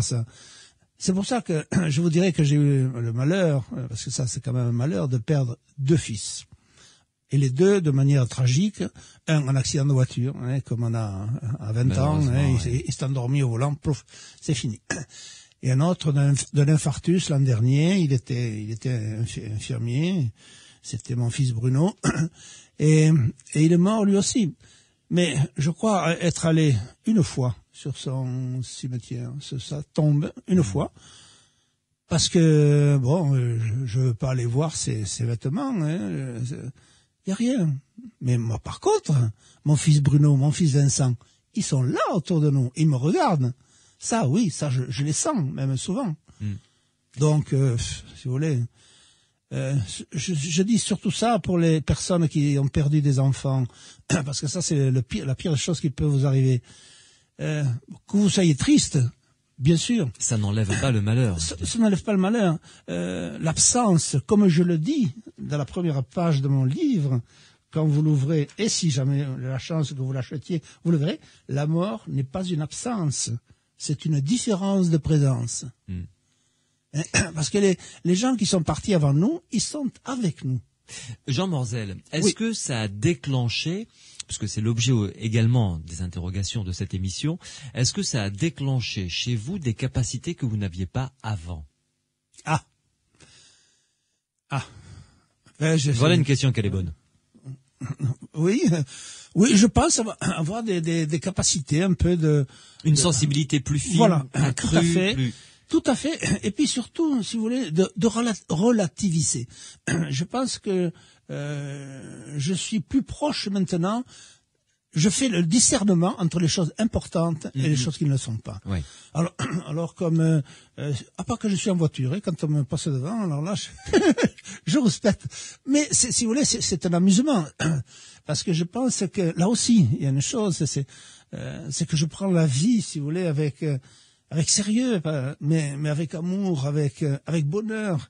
Je plaisante toujours parce que je considère qu'il faut plaisanter. Il faut être heureux. J'essaye de faire rire les gens lorsque je leur parle de la mort.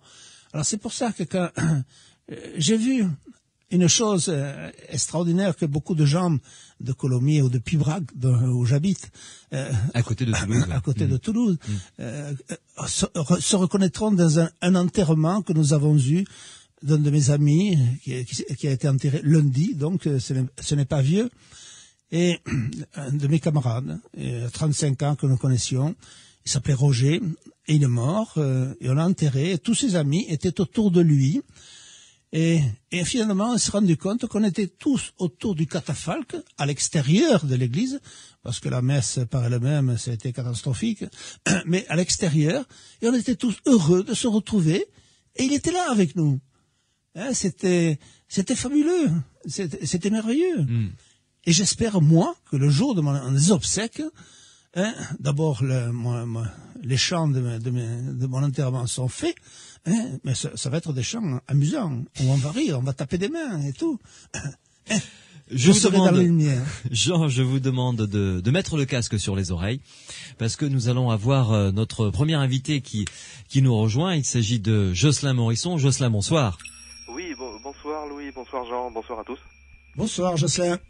Alors, Jocelyn Morisson, je vous ai demandé d'intervenir et vous avez gentiment accepté dans cette émission Les Aventuriers de l'étrange sur Sud Radio, puisque vous avez écrit pas mal de lignes dans le livre donc de Jean Morzel, mon invité. D'abord, puisque vous êtes là en tant que journaliste scientifique, dites-nous un petit peu quel est, selon vous, le point essentiel, l'interrogation essentielle que soulève justement ce qu'a vécu non seulement Jean Morzel, mais tous les autres témoins que vous connaissez et qui ont raconté leur histoire dans ce livre. Ah, c'est une vaste question. Donc, quelle est la question essentielle posée par ces phénomènes NDE? Bon, la NDE de Jean, bien sûr, est très riche. Et ensuite, on a d'autres témoignages qui débordent le cadre de la NDE. Mais bon, de mon point de vue, la question que ça pose en premier, avant même de la question de la vie après la mort, bien sûr, qui est cruciale pour nous tous, ça pose avant tout la question de la nature de la conscience, finalement. Comment est-ce qu'on fonctionne réellement? Est-ce que la conscience comme ça est le produit de l'activité du cerveau, comme la biologie le croit à l'heure actuelle? Il semblerait que la réponse soit non, et de plus en plus de médecins, de scientifiques acceptent de remettre en question cette espèce de dogme, le dogme matérialiste qui consiste à dire que sans cerveau, il ne peut pas y avoir de conscience. parce qu'il y a des cas extrêmes de personnes qui ont vécu comme ça des expériences de mort imminente, alors qu'on sait pertinemment que leur cerveau ne fonctionnait pas du tout, puisqu'il était plongé, par exemple, en état d'hypothermie à une température trop basse pour qu'il y ait la moindre activité cellulaire, neuronale, donc il ne pouvait pas du tout y avoir d'activité électrique ou quoi que ce soit dans le cerveau. Donc la première question que ça pose, c'est ça, bien entendu.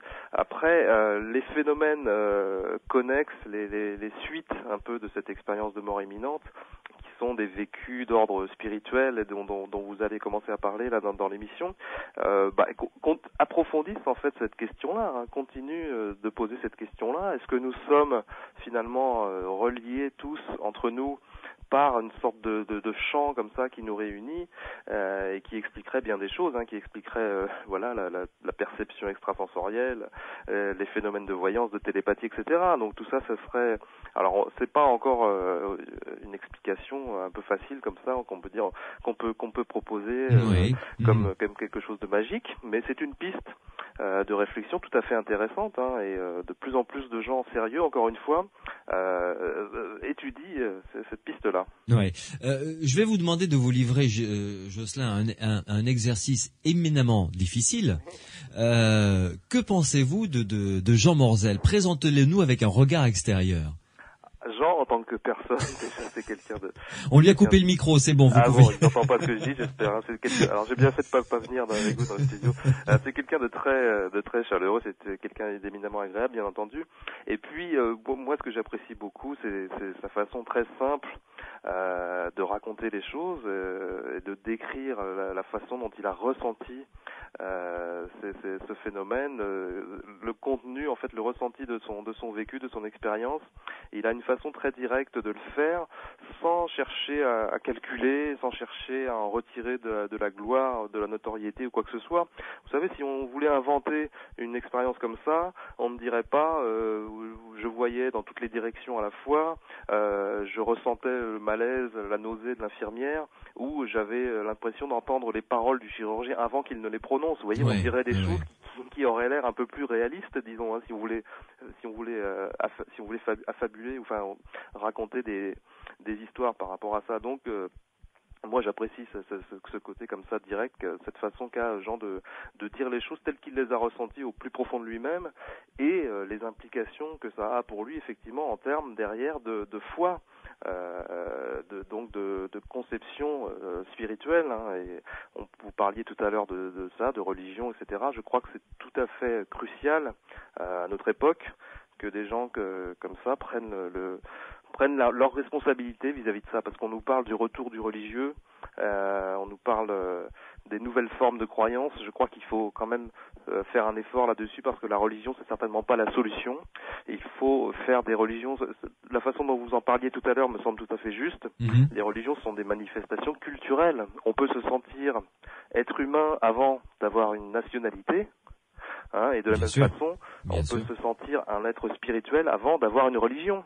Comprenez, on est avant tout des êtres humains, on est semblables. Donc les religions ont tendance aujourd'hui à séparer les hommes au lieu de les réunir, et j'espère qu'on va aller vers plus de solidarité et plus d'amour. Oui, effectivement, vous en avez parlé aussi. Lâchons le mot, quoi. Oui, tout à fait. Il est aussi capable de parler d'amour. Voilà, ça fait partie des choses que j'apprécie chez lui aussi. Jean, il vous doit de l'argent, vous lui devez de l'argent. Je suis heureux, Jocelyn, que tu me vois comme ça. C'est une merveilleuse éloge que tu m'as fait. Tu sais à quel point on a travaillé sur ce livre tous les deux. Et tu aurais pu avoir la signature en même temps que moi. Non, j'ai apporté un petit coup de pouce et j'en suis... oui, mais là, tu as un coup de pouce dévastateur. Une chose, pour en revenir sur justement ce que vous écrivez dans votre chapitre, Jocelyn Morisson, dans ce livre, je fais référence à ça parce que j'ai eu le docteur Jean-Pierre Jourdan dans l'émission la semaine dernière, pour un livre passionnant, L'énergie secrète de l'univers, où il parle du ki, cette sorte de force. Oui. Confusion avec Maxence Laillé. Maxence Laillé, pardon, c'est pas Jean-Pierre Jourdan, c'est Maxence Laillé. Voilà, c'est ça. Exact. Vous faites bien de me reprendre. Maxence Laillé qui parle du ki, et qui est une sorte de force vitale universelle. Et vous y faites référence. Est-ce que ça vous semble être une piste intéressante à creuser? même. Vous savez qu'il y a un magazine de sciences, de vulgarisation scientifique, dont on peut citer le nom peut-être, qui est en kiosque actuellement, qui s'appelle Science et Avenir, et qui titre la réussite des médecines alternatives. On commence seulement aujourd'hui en Occident à reconnaître que ces médecines complémentaires et alternatives, donc par exemple comme l'acupuncture ou ce genre de choses, fonctionnent. Mais on l'admet aujourd'hui. Pourquoi ? Parce qu'on a des images du cerveau qui montrent que, par exemple, quand on stimule une certaine zone, on a une telle image dans le cerveau, et quand on le fait via des techniques d'acupuncture, eh bien, on s'aperçoit qu'il y a effectivement aussi la même réaction dans le cerveau. Mais tant qu'on n'avait pas cette preuve-là, nous, occidentaux, nous considérions que c'était ridicule. Alors que les Chinois et d'autres utilisent ce genre de technique depuis 5000 ans. Vous vous rendez compte de l'arrogance un peu de la science occidentale. Donc il faut quand même sortir un peu de ce schéma où nous aurions tout compris. La science contemporaine, elle est pleine de failles. Alors il ne s'agit pas de dire que ces failles, ces trous vont être comblés par des nouvelles théories toutes simples qui consistent à dire que voilà, effectivement, nous avons une âme, nous avons un esprit, nous avons ceci ou cela, et on ne peut pas aller non plus vite que la musique. Mais il est évident que ce sont des pistes à explorer, et qu'il y a beaucoup de convergence en effet entre les nouvelles façons de concevoir la conscience grâce à l'étude des phénomènes d'expérience de mort imminente ou d'états modifiés de conscience, etc. et ce que les orientaux, les extrêmes orientaux appellent le ki, et toutes ces formes d'énergie dont il est aujourd'hui quasiment démontré que c'est bien une réalité. Et le succès de techniques comme le tai chi, le qigong, ce genre de choses, ça ne repose pas sur de l'illusion. Vous voyez, et l'acupuncture de la même façon. Donc le problème, c'est que tant que nous, on n'a pas vérifié ça avec nos propres moyens d'investigation, ça n'existait pas. Vous voyez, donc il y a quand même, je trouve, moi, il y a un malaise derrière cette arrogance, cette attitude. En tout cas, Jocelyn Morisson, merci beaucoup d'être intervenu quelques minutes dans Les Aventuriers de l'étrange. Et puis, à très bientôt, j'espère. Avec plaisir, oui, bien sûr. Merci beaucoup. Bonsoir, Jocelyn. Bonsoir, Jocelyn, merci. Et alors, je vous rappelle le titre de ce livre, Rendons à César ce qui appartient à César. C'est Maxence Laillé qui a écrit ce livre qui est passionnant, L'énergie secrète de l'univers, de Maxence Laillé. Un très très bon bouquin où vous allez pouvoir découvrir les passerelles qui existent entre cette notion du ki développée par les Chinois depuis plus de 5000 ans et les travaux scientifiques actuels, même très pointus.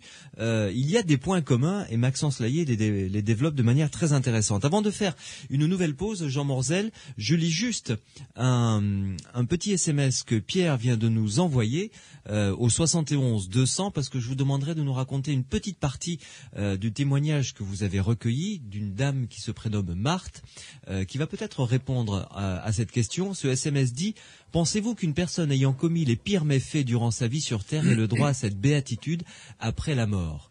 Réponse donc tout à l'heure. On va peut-être parler également de, entre guillemets toujours, réincarnation ou plusieurs vies. On verra ça tout à l'heure parce que le témoignage de Marthe que vous avez recueilli est proprement stupéfiant à cet égard. Vous restez avec nous, vous en saurez plus dans quelques instants. Les Aventuriers de l'étrange, avec Louis Bénédy sur Sud Radio. Cette émission ce soir nous emmène très très loin dans les considérations philosophiques de la vie, de l'au-delà évidemment, puisque dès qu'on parle de la mort, eh bien forcément ça remue beaucoup de choses. Il y a d'ailleurs un SMS qui vient d'arriver qui dit Jean Morzel, quel réconfort de vous écouter. Existe-t-il des témoignages communs puisque chaque témoignage est unique, sachant que la lumière est commune à tous? Il y a des choses communes, hein, puisque vous avez rencontré, Jean Morzel, énormément de gens qui ont vécu la même chose que vous. Et il y a cette communauté de contact avec cette lumière. Ça, c'est une évidence. Je pense que oui, parce que vous vous rappelez quand je vous ai dit que j'étais parti, que j'avais quitté plutôt la lumière et que j'étais revenu dans mon corps au préalable avec la tristesse que j'avais. Je vous ai dit également que j'avais amené avec moi une petite partie de lumière. Hein. Et je pense que cette petite partie de lumière a été revivifiée pour moi auprès de cette lumière, mais que nous l'avons tous à l'intérieur de nous. Vous l'aviez déjà en vous. On l'avait déjà en nous, comme vous l'avez en vous, mon épouse, tout le monde a cette petite partie de lumière. Et je pense que la réunion de toutes ces petites étincelles qu'on a dans chacun de nous fait la grande lumière. Je pense que ça, c'est indispensable. Ouais.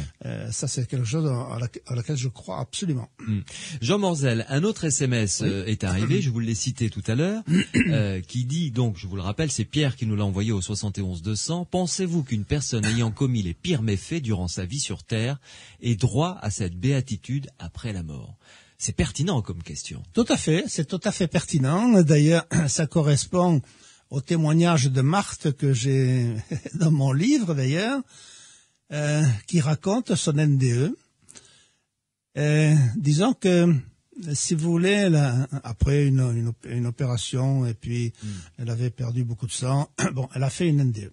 Et elle se retrouve dans dans un lieu avec, en revanche, une présence. Voilà, elle se retrouve dans la lumière, et avec une présence, un être de lumière, avec qui elle engage une conversation assez extraordinaire. Et alors, elle lui parle de l'avenir, de tout ce qu'elle peut faire, de tout ce qu'elle a fait. Et justement, elle arrive à poser cette question, mais enfin, tout le monde ne peut pas rentrer dans la lumière. Et alors, à ce passage-là, il y a l'être de lumière, qui est, je ne sais pas si c'est un ange, je ne sais pas quoi, l'être de lumière sourit, et parce qu'elle lui dit, mais au fait, par exemple, un homme comme Hitler ne peut pas rentrer dans la lumière. Et l'être de lumière lui répond que si, elle va rentrer dans la lumière, parce qu'elle lui dit, mais pourquoi un tel criminel va-t-il être aussi heureux que moi en ce moment d'être dans ce... Il lui dit, oui, mais il va avoir de nombreuses vies à assumer maintenant. Et il va toutes les assumer les unes après les autres jusqu'à ce que tout le mal qu'il a fait soit épongé.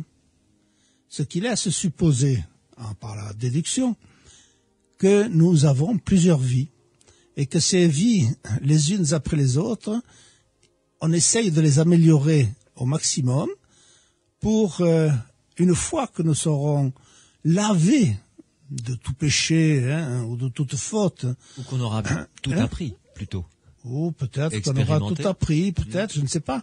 À ce moment-là, nous monterons dans l'au-delà et nous deviendrons à notre tour être de lumière. Ça, c'est, je crois. Et ça peut expliquer bien des choses.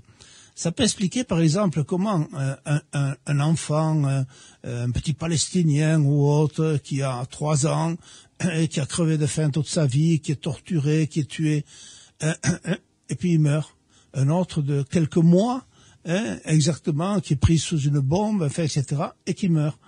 C'est anormal. Si on croit dans l'au-delà, on est furieux. Mais Dieu, qu'est-ce qu'il fait? C'est pas possible. Et on se mêle de choses qui peut-être ne nous regardent pas. Mais si justement l'individu, l'enfant par exemple, qui vient d'être frappé par une bombe ou une balle, je ne sais trop, a simplement un mois, c'est qu'il lui manquait un tout petit chouïa dans son esprit, dans son corps astral, si vous voulez, pour être définitivement sauvé. Et à ce moment-là, hop, il monte et il ne revient jamais plus. Ça, et il devient, ce que je crois. Il devient être de lumière à son tour. Ça, c'est votre conviction. Ah oui, moi, c'est ma conviction personnelle. D'ailleurs, j'ai un petit exemple qui confirme ce que je vous dis là. J'habitais Castres à l'époque. Et je faisais du scoutisme, et dans un camp scout, parti de Castres, on est allé camper en été. J'avais 13 ans, 14 ans. Et on arrive du côté de Limoges, dans une ville qui s'appelle Oradour. Oui. Oradour, sur Glane, de triste mémoire, mais c'était une petite ville à côté qui s'appelait Oradour-sur-Ver. C'était pas le... D'accord. Et alors, dans cet Oradour-sur-Ver, il y avait un petit train qui faisait de Limoges à Angoulême, je crois. Et donc, on est tous descendus. Je suis descendu, j'avais 13 ans. Le premier voyage que je faisais en train, je crois. J'arrive à Oradour-sur-Ver, je suis descendu du train et je connaissais tout ce qui se passait à Oradour-sur-Ver. Je connaissais les lieux, l'endroit. J'étais absolument paniqué. Autant dans mon NDE, j'ai jamais rien eu, mais je n'osais plus avancer. Et je me disais que, tu vois, la rue est là, et quand je vais me pencher, je vais voir le clocher. Je me penchais et le clocher était là. Si vous voulez, hein, c'était vraiment... une redécouverte... oui, d'un endroit où j'étais déjà allé. Il y a 13 ans, Oui, surtout si c'était la première fois que vous preniez le train, en plus. Ouais, et en plus de ça, oui, la première fois que je suis plus évolué maintenant, ça m'arrive même de prendre l'avion. Donc pour vous, à travers les témoignages que vous avez recueillis, à travers le témoignage de Marthe, où elle découvre, selon son témoignage, ses vies successives, ses vies précédentes plutôt, ses vies précédentes, pour vous, la réincarnation, votre conviction est que la réincarnation, pour vous, est évidente. C'est une évidence. Et pour finir l'histoire de Marthe, que je n'ai fait qu'ébaucher, parce que ça, on avait prévu de l'appeler. Malheureusement, je te souhaite, Marthe, une bonne santé. Lorsqu'elle a eu cette révolte à partir de l'histoire d'Hitler, qui allait rentrer dans la lumière, lui aussi, l'être de lumière lui a dit, mais toi, est-ce que tu t'imagines que tu as été ce que tu crois être? Et on lui a fait découvrir ses 6 ou 7 vies antérieures. Si vous lisez le livre, vous verrez que le livre, c'était loin d'être brillant. Voilà, etc. Mais ça a bien changé, Marthe, depuis. Hein. Je t'assure, ne te fais aucun souci. Non, mais voilà, c'est tout. Chacun a vécu de nombreuses fois. J'ai un monsieur dont je parle également dans ce livre, qui est monsieur... Je m'excuse, je voulais ne pas dire son nom et il m'a échappé, qui a 95 ans, ou 96 ans, parce que depuis qu'on le connaît, l'âge tourne aussi, qui lui est en contact permanent avec l'au-delà. C'est un médium exceptionnel et qui se souvient et qui peut raconter plusieurs de ses vies qu'il a passées. Parlez-nous du docteur Jean-Jacques Charbonnier qui signe la préface de votre livre, avec qui vous faites des conférences. D'ailleurs, j'ai pas mal de listes de signatures et de conférences que je donnerai tout à l'heure. La plus proche, juste pour le dire, je le redirai tout à l'heure, c'est le 10 février, donc c'est bientôt, à Saint-Gaudens, à la librairie Victor Hugo.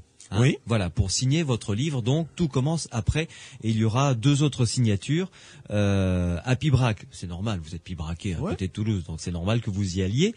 Et puis le 27 février, c'est à Toulouse, on en parlera tout à l'heure. Jean-Jacques Charbonnier.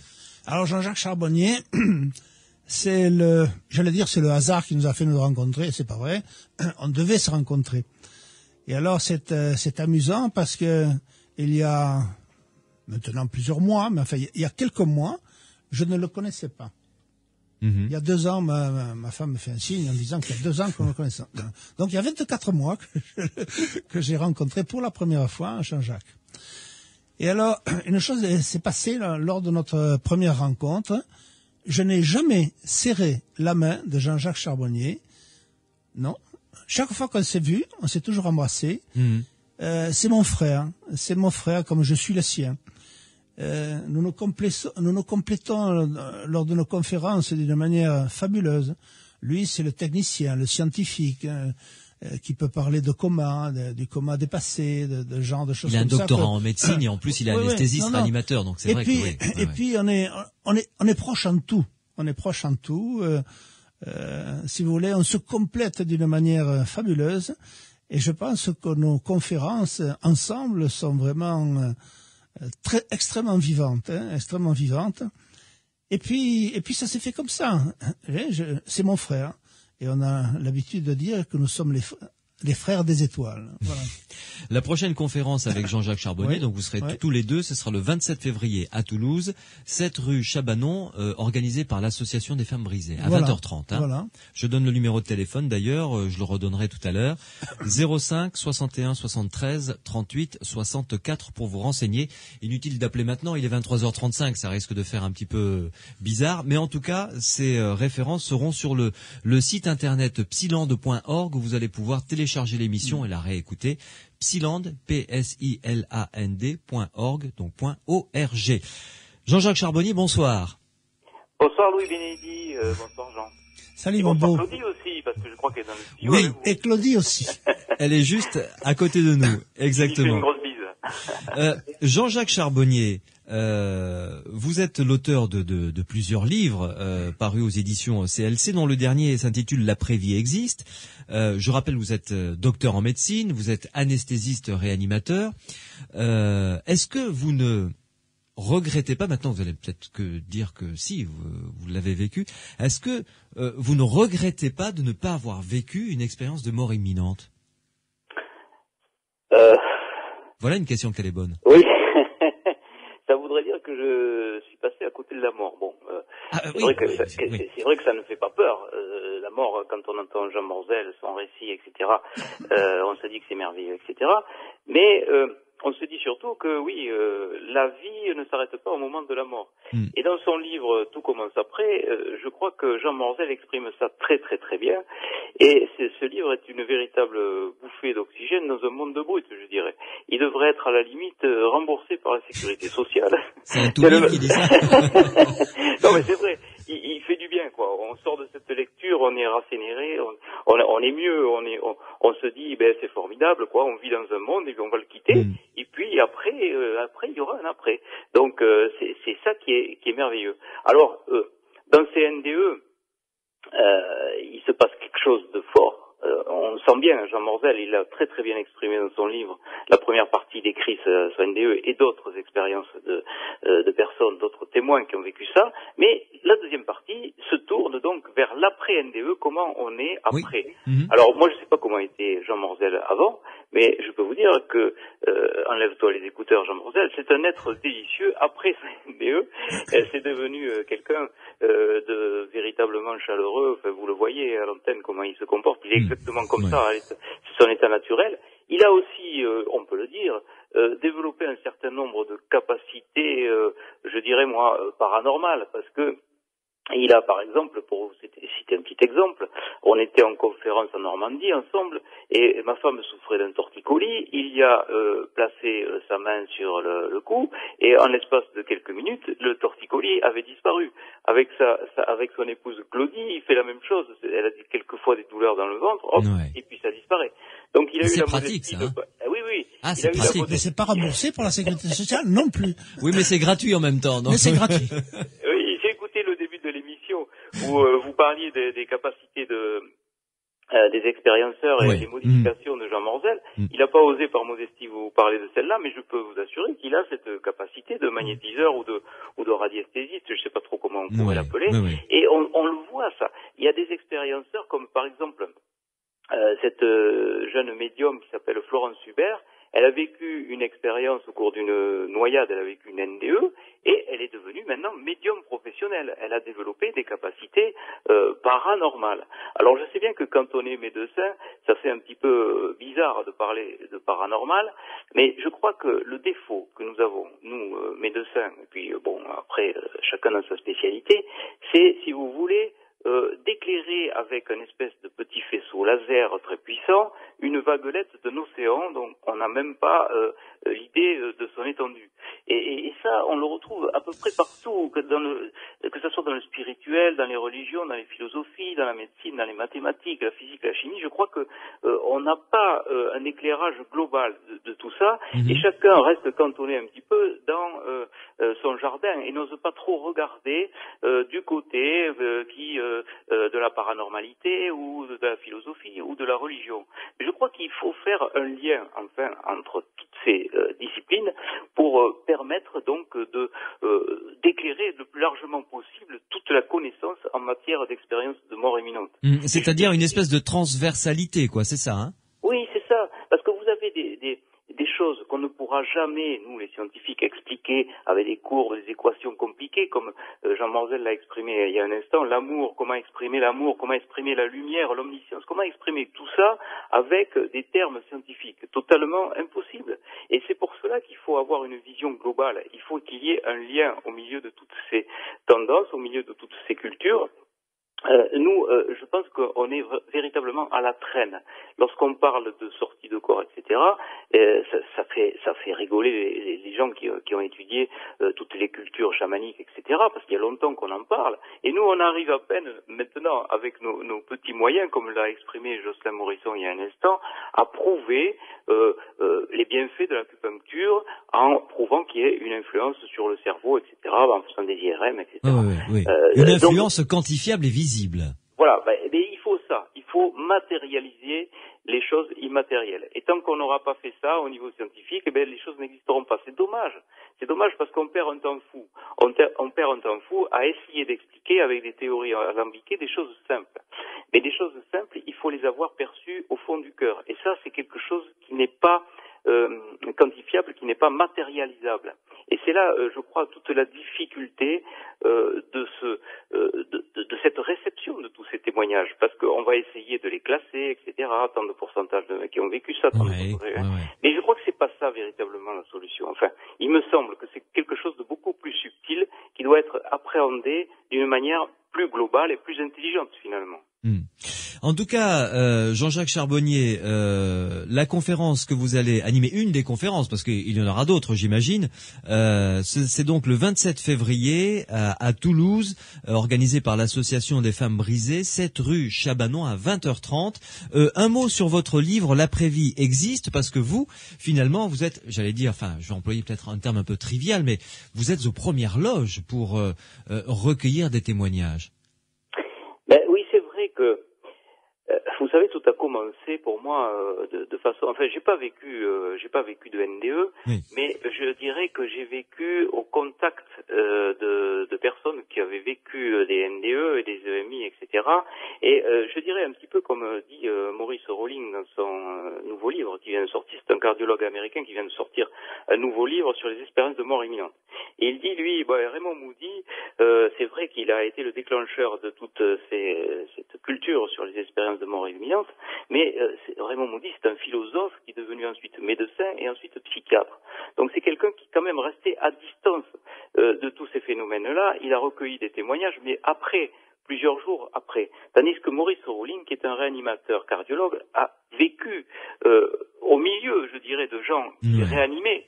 Et je crois que quand on est réanimateur, on a un poste, je dirais pas privilégié, mais si quand même, quelque part, parce qu'on est véritablement au contact des gens qui passent de l'autre côté. Et moi, je crois que cette communion d'esprit que j'ai avec Jean Morzel et les expérienceurs, ça vient du fait que j'ai ressenti des choses, et la première chose que j'ai ressentie, c'était une expérience de SAMU. Je vais très très rapidement vous expliquer. Une expérience de SAMU, c'est la première fois que j'ai eu la sensation au plus profond de moi-même que nous étions habités par une entité qui quittait le corps, notre véhicule terrestre, notre enveloppe corporelle, au moment de la mort. Je vous raconte très très rapidement. J'arrive donc sur un accident très grave. C'était ma première sortie SAMU, seul médecin. Donc sur une sortie SAMU, ça se passait à Toulouse. Et peut-être qu'il y a des gens qui m'écoutent et qui vont reconnaître les circonstances. C'était il y a longtemps, il y a plus de 20 ans maintenant, je suis plus tout jeune. Et donc j'arrive au niveau de cet accident et puis je vois c'était deux cadavres qui étaient recouverts d'un drap blanc et on ne voyait même pas le véhicule. Bon. Donc très grave, des gyrophares partout, etc. Et on m'amène avec un pompier à l'intérieur d'un véhicule qui était méconnaissable, c'était un amas de tôles, et on découpait les tôles pour pouvoir dégager quelque chose, un passage pour pouvoir passer. Et je passe donc à travers le pare-brise cassé, bien sûr, du véhicule, et je suis face à un blessé de 20 ans. Que je ne suis pas arrivé à perfuser, mon inexpérience, mon jeune âge, mon émotion, etc., tout ce que vous voulez, à ce moment-là, m'a empêché de faire peut-être un geste qui aurait pu le sauver, j'en sais rien, mais en tout cas, je ne suis pas arrivé à le perfuser. Et j'ai vu la vie partir de ce corps de 20 ans, à peu près. J'ai vu les yeux se dilater, la pupille devenir de plus en plus noire et de plus en plus grosse, une étincelle de vie éloigné de ce corps, et j'ai senti, de façon très perceptible et très nette, quelque chose qui m'a frôlé le visage du côté droit du visage et qui est parti vers le haut. Et là, c'est assez indicible aussi. Si je raconte ça, je passe peut-être pour un farfelu auprès de mes confrères, mais je sais qu'il y en a qui ont vécu ça en milieu de réanimation. J'ai eu la perception d'une entité qui quittait le corps au moment de la mort. Et ça ne m'a plus jamais quitté. Et j'ai eu, un petit peu comme les expérienceurs, j'ai eu la sensation, le sentiment, le contact de cette entité qui quittait le corps, que la vie n'était autre qu'une entité, donc, qui nous constitue au plus profond de nous, et qui nous quitte au moment de notre mort. On quitte notre enveloppe corporelle, et je suis tout à fait d'accord avec Jean Morzel lorsqu'il dit les cimetières sont vides, les corps sont des enveloppes qui nous entourent pendant notre temps terrestre, et après, je ne sais pas ce qui se passe, mais après, on va dans une autre dimension, voilà.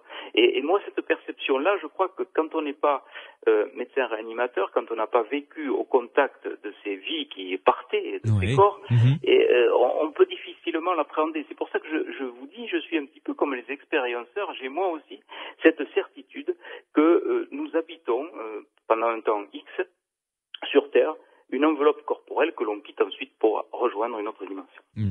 Merci en tout cas pour ce précieux témoignage et cette pierre que vous venez ajouter à l'édifice, docteur Jean-Jacques Charbonnier. Je rappelle que vous êtes anesthésiste réanimateur et puis que vous êtes l'auteur également de ce livre très intéressant, L'après-vie existe, aux éditions CLC. Bonne soirée et à bientôt sur Sud Radio. Merci de votre accueil, à bientôt. Au revoir. Merci Jean-Jacques.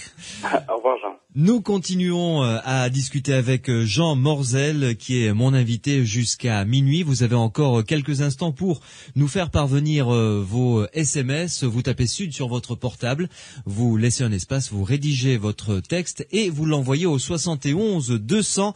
On se retrouve dans quelques instants pour la conclusion avec Jean Morzel, auteur de ce livre qui s'intitule Tout commence après, aux éditions CLC. Les aventuriers de l'étrange, avec Louis Bénédy sur Sud Radio. Jean Morzel, l'auteur d'un livre tout à fait intéressant qui s'intitule Tout commence après, aux éditions CLC, est mon invité. Jean Morzel qui a vécu une expérience de mort imminente. Je vous donnerai tout à l'heure la date de la prochaine signature, les prochaines signatures de son livre. Vous allez pouvoir le rencontrer, par exemple à Saint-Gaudens, bientôt à Pibrac, dès que je saurai la date, je vous le dirai, ou également pour une conférence à Toulouse. Alors, Jean, j'aimerais que vous nous disiez, puisque il faut qu'on parle quand même de la transformation que cela suppose, que ça occasionne de vivre une NDE, ça déclenche parfois l'obtention, ça déclenche des capacités paranormales chez certains. Par exemple, pour reprendre le témoignage de Marthe, qui a posé ces questions à cette entité, à cet être de lumière qu'elle a rencontré lors de sa NDE, elle a acquis des capacités qu'elle n'avait absolument pas avant. Absolument. Des capacités de voyance, de perception, de perception, pour rester large. Disons que ce que fait Marthe à l'heure actuelle, c'est que, comment dirais-je, elle est en communication avec l'au-delà. Elle ne fait pas du tout payer ses interventions du tout. Elle ne prévoit pas l'avenir. Ce n'est pas une voyante qui va dire ce qui va se passer demain ou après-demain. Non, elle est en relation avec l'au-delà. Et quand on lui pose des questions, si vous voulez, elle arrive à répondre d'une manière assez exceptionnelle, comme le fait, quand je lui ai demandé, je ne me rappelle plus la question posée, elle était chez moi et je lui ai demandé, je ne me rappelle plus quoi. Toujours est-il qu'elle s'est concentrée sur la table ronde que nous avons dans notre salle à manger. C'est pas une table, c'est pas un trépied, hein. Et elle a pris un crayon dans sa main, une feuille de papier blanche, et puis elle s'est mise comment dirais-je? Elle s'est concentrée, et brusquement, je l'ai vu de mes yeux, le crayon est parti. Mon épouse était là avec moi, le crayon est parti, elle l'a rattrapé. Elle a rattrapé le et elle s'est mise à écrire des choses. Ce qu'on appelle l'écriture automatique. L'écriture automatique, absolument. Ouais. Mais alors la chose qui était curieuse, c'est que elle ne savait pas ce qu'elle écrivait, parce que après coup, elle a lu ce qu'elle avait écrit. Et pendant qu'elle écrivait, justement, il y avait une bougie là sur la table. Ah oui, elle a allumé une bougie, j'ai oublié de vous le dire, ça, avant qu'elle de se concentrer. Et pendant ce temps-là, la bougie a doublé de volume. La flamme de la bougie a doublé de volume. Hein. Ouf, la flamme a grandi, et à ce moment-là, l'écriture est partie. Hein. Ouais. Il y a une relation entre le fait que le volume de la lumière de la bougie est augmenté et le démarrage du phénomène. Quoi. Je ne sais pas ce que c'est. Hein. Je n'y connais. Je l'ai vu. D'ailleurs, c'est ce que j'ai dit dans le livre. Tout à fait. Je témoigne de ça parce que ça, je l'ai vu de mes yeux. Et puis c'est comme ça. Il y a quand même beaucoup de choses paranormales autour de nous. Et avec Jocelyn Morisson, justement, on a essayé de collationner les histoires qui nous sont arrivées à nous, à lui, à notre famille, à des amis proches. D'ailleurs, Jocelyn Morisson, il n'en a pas parlé, mais il a eu des photos, notamment de sa fille, avec des choses un peu particulières. Voilà. Mais est-ce que vous avez senti, est-ce que on peut, comment dirais-je, faire une généralité parmi tous ceux et celles que vous avez rencontrés qui ont vécu comme vous une expérience de mort imminente? Est-ce que ça leur a alors soit fait tomber des barrières, soit déclenché des capacités paranormales particulières? Ça, je ne sais pas. Je ne sais pas. Personnellement, la seule chose que je sache, c'est que maintenant, j'aide à soulager avec mes mains, chose que j'ignorais complètement il y a quelques années, que j'avais cette possibilité-là. Mais c'est tout. Je ne parle que de ce que je connais, et Dieu sait que je connais peu de choses.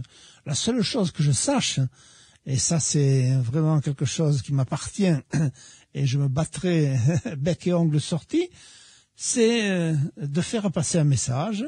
Ce message, c'est que, et Dieu sait qu'il est important, que la mort n'est pas une fin. Ça, c'est pour ça que je me bats tout le temps. Enfin, me battre, c'est une image, parce que je n'ai pas... Non, mais c'est votre boulot. Mais c'est mon job. Ça, tout à fait, c'est mon job. Ça, il n'y a pas de doute. Et je pense que dans la mesure où je peux, rassurer des personnes, même à cette antenne, s'il y a des personnes qui doutent, qui craignent, moi aussi je crains la mort, mais ne pas s'affoler, la mort elle viendra le jour où elle doit venir, parce que je pense que quoi qu'on fasse, nous sommes nés tel jour et nous mourrons tel jour, quoi que nous fassions, nous mourrons tel jour, hein. Ça c'est clair. Hein. C'est la seule file d'attente où on veut bien laisser passer les autres devant. Hein. Soit, mais vous êtes catalogué, vous pouvez pas y échapper. Un SMS avec une réponse courte, s'il vous plaît, Jean, qui vient d'arriver, parce que je trouve la question pertinente, évidemment. Pourquoi réintégrer son corps, c'est Serge qui nous pose cette question, pourquoi réintégrer son corps est si douloureux quand on a connu l'au-delà? C'est-à-dire que quand j'ai réintégré... Est-ce que c'est réellement douloureux d'abord? Absolument pas. Ouais. Absolument pas. La réintégration de mon corps a été quelque chose de tout à fait ordinaire, simple, sans aucune...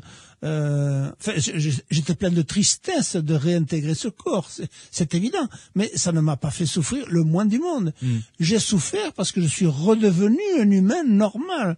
Et comme je venais de subir une opération, à ce moment-là, j'ai souffert. Mais la souffrance est venue de l'état de mon corps, si vous voulez, mais pas du fait que j'ai réintégré ce corps. Oui, comme quand on enfile un gant, quand une main... Je ne peux pas l'expliquer mieux que lorsqu'une main rentre dans un gant. C'est bizarre comme ça. Et je me rappelle, maintenant que je vous parle en ce moment, parce que je vis l'expérience en même temps que je vous la raconte. Et je la vis. Je pensais exactement à ce que mon esprit réintégrait, les doigts de pied, etc., les mains. Ah oui, jusqu'aux extrémités, vraiment. Ah oui, tout à fait. Je réintègre en totalité et il est devenu mon corps uniquement à ce moment-là, pas avant. Avant, c'était autre chose. C'était autre chose. Ouais, ouais. Jean Morzel, merci en tout cas de nous avoir accompagnés durant ces 2 heures. Alors, avant de vous quitter, évidemment, vous ne pouvez pas savoir le plaisir que vous me faites en m'invitant, car vous m'aidez dans mon job, puisqu'il y a des quantités de gens qui vont écouter ce que j'ai pu dire, et je vous assure que tout ce que j'ai dit est vrai, n'est pas exagéré, et qu'il faut pas craindre la mort. Il faut pas en avoir peur. On est obligé d'y passer, mais le bonheur nous attend de l'autre côté. Le message est sympa. Merci beaucoup, Jean Morzel. Je rappelle que vous venez de publier un livre que je recommande à ceux et celles qui nous écoutent, évidemment, qui s'intitule « Tout commence après ». Le sous-titre, c'est « Mes rencontres avec l'au-delà ». C'est aux éditions CLC, avec une préface de Jean-Jacques Charbonnier et puis l'intervention de Jocelyn Morisson, tous deux qui sont intervenus, évidemment, dans cette émission. Avant de se quitter, les lieux où l'on va pouvoir vous croiser, justement, pour des signatures de ce livre. Alors, par ordre chronologique, le 10 février, ce sera à Saint-Gaudens, à la librairie Victor Hugo. Ensuite, la signature suivante, ce sera à City Press, la maison de la presse de Pibrac, où vous habitez d'ailleurs. Oui. Ce sera le 17 février, de 9h30 à 12h30. Et un peu plus loin, le 27 février, une conférence, cette fois-ci, suivie d'une signature, j'imagine. Conférence avec donc Jean-Jacques Charbonnier à vos côtés. C'est organisé par l'association des femmes brisées. Ce sera 7 rue Chabanon à 20h30 à Toulouse, avec le numéro de téléphone suivant 05 61 73 38 64. Ce sera sur le site internet, bien entendu. Jean Morzel, merci pour tout encore et à très bientôt. Monsieur Benedi, merci de m'avoir aidé dans le job que j'ai à faire. Bonne fin de soirée. Sud Radio, samedi et dimanche, 22h minuit. Louis Benedi, les aventuriers de l'étrange.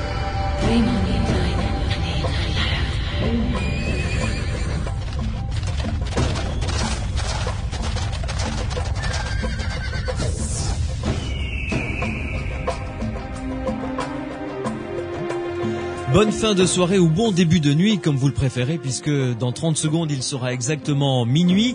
Le temps pour moi de vous rappeler le sujet des aventuriers de l'étrange. Demain, ce sera les superstitions. Si vous êtes superstitieux, superstitieuse, votre témoignage nous intéresse. J'aurai le plaisir de recevoir un spécialiste dans le domaine, Pierre Canavaggio, qui a écrit le guide des superstitions, un bouquin vraiment intéressant. Ce sera donc demain 22h minuit.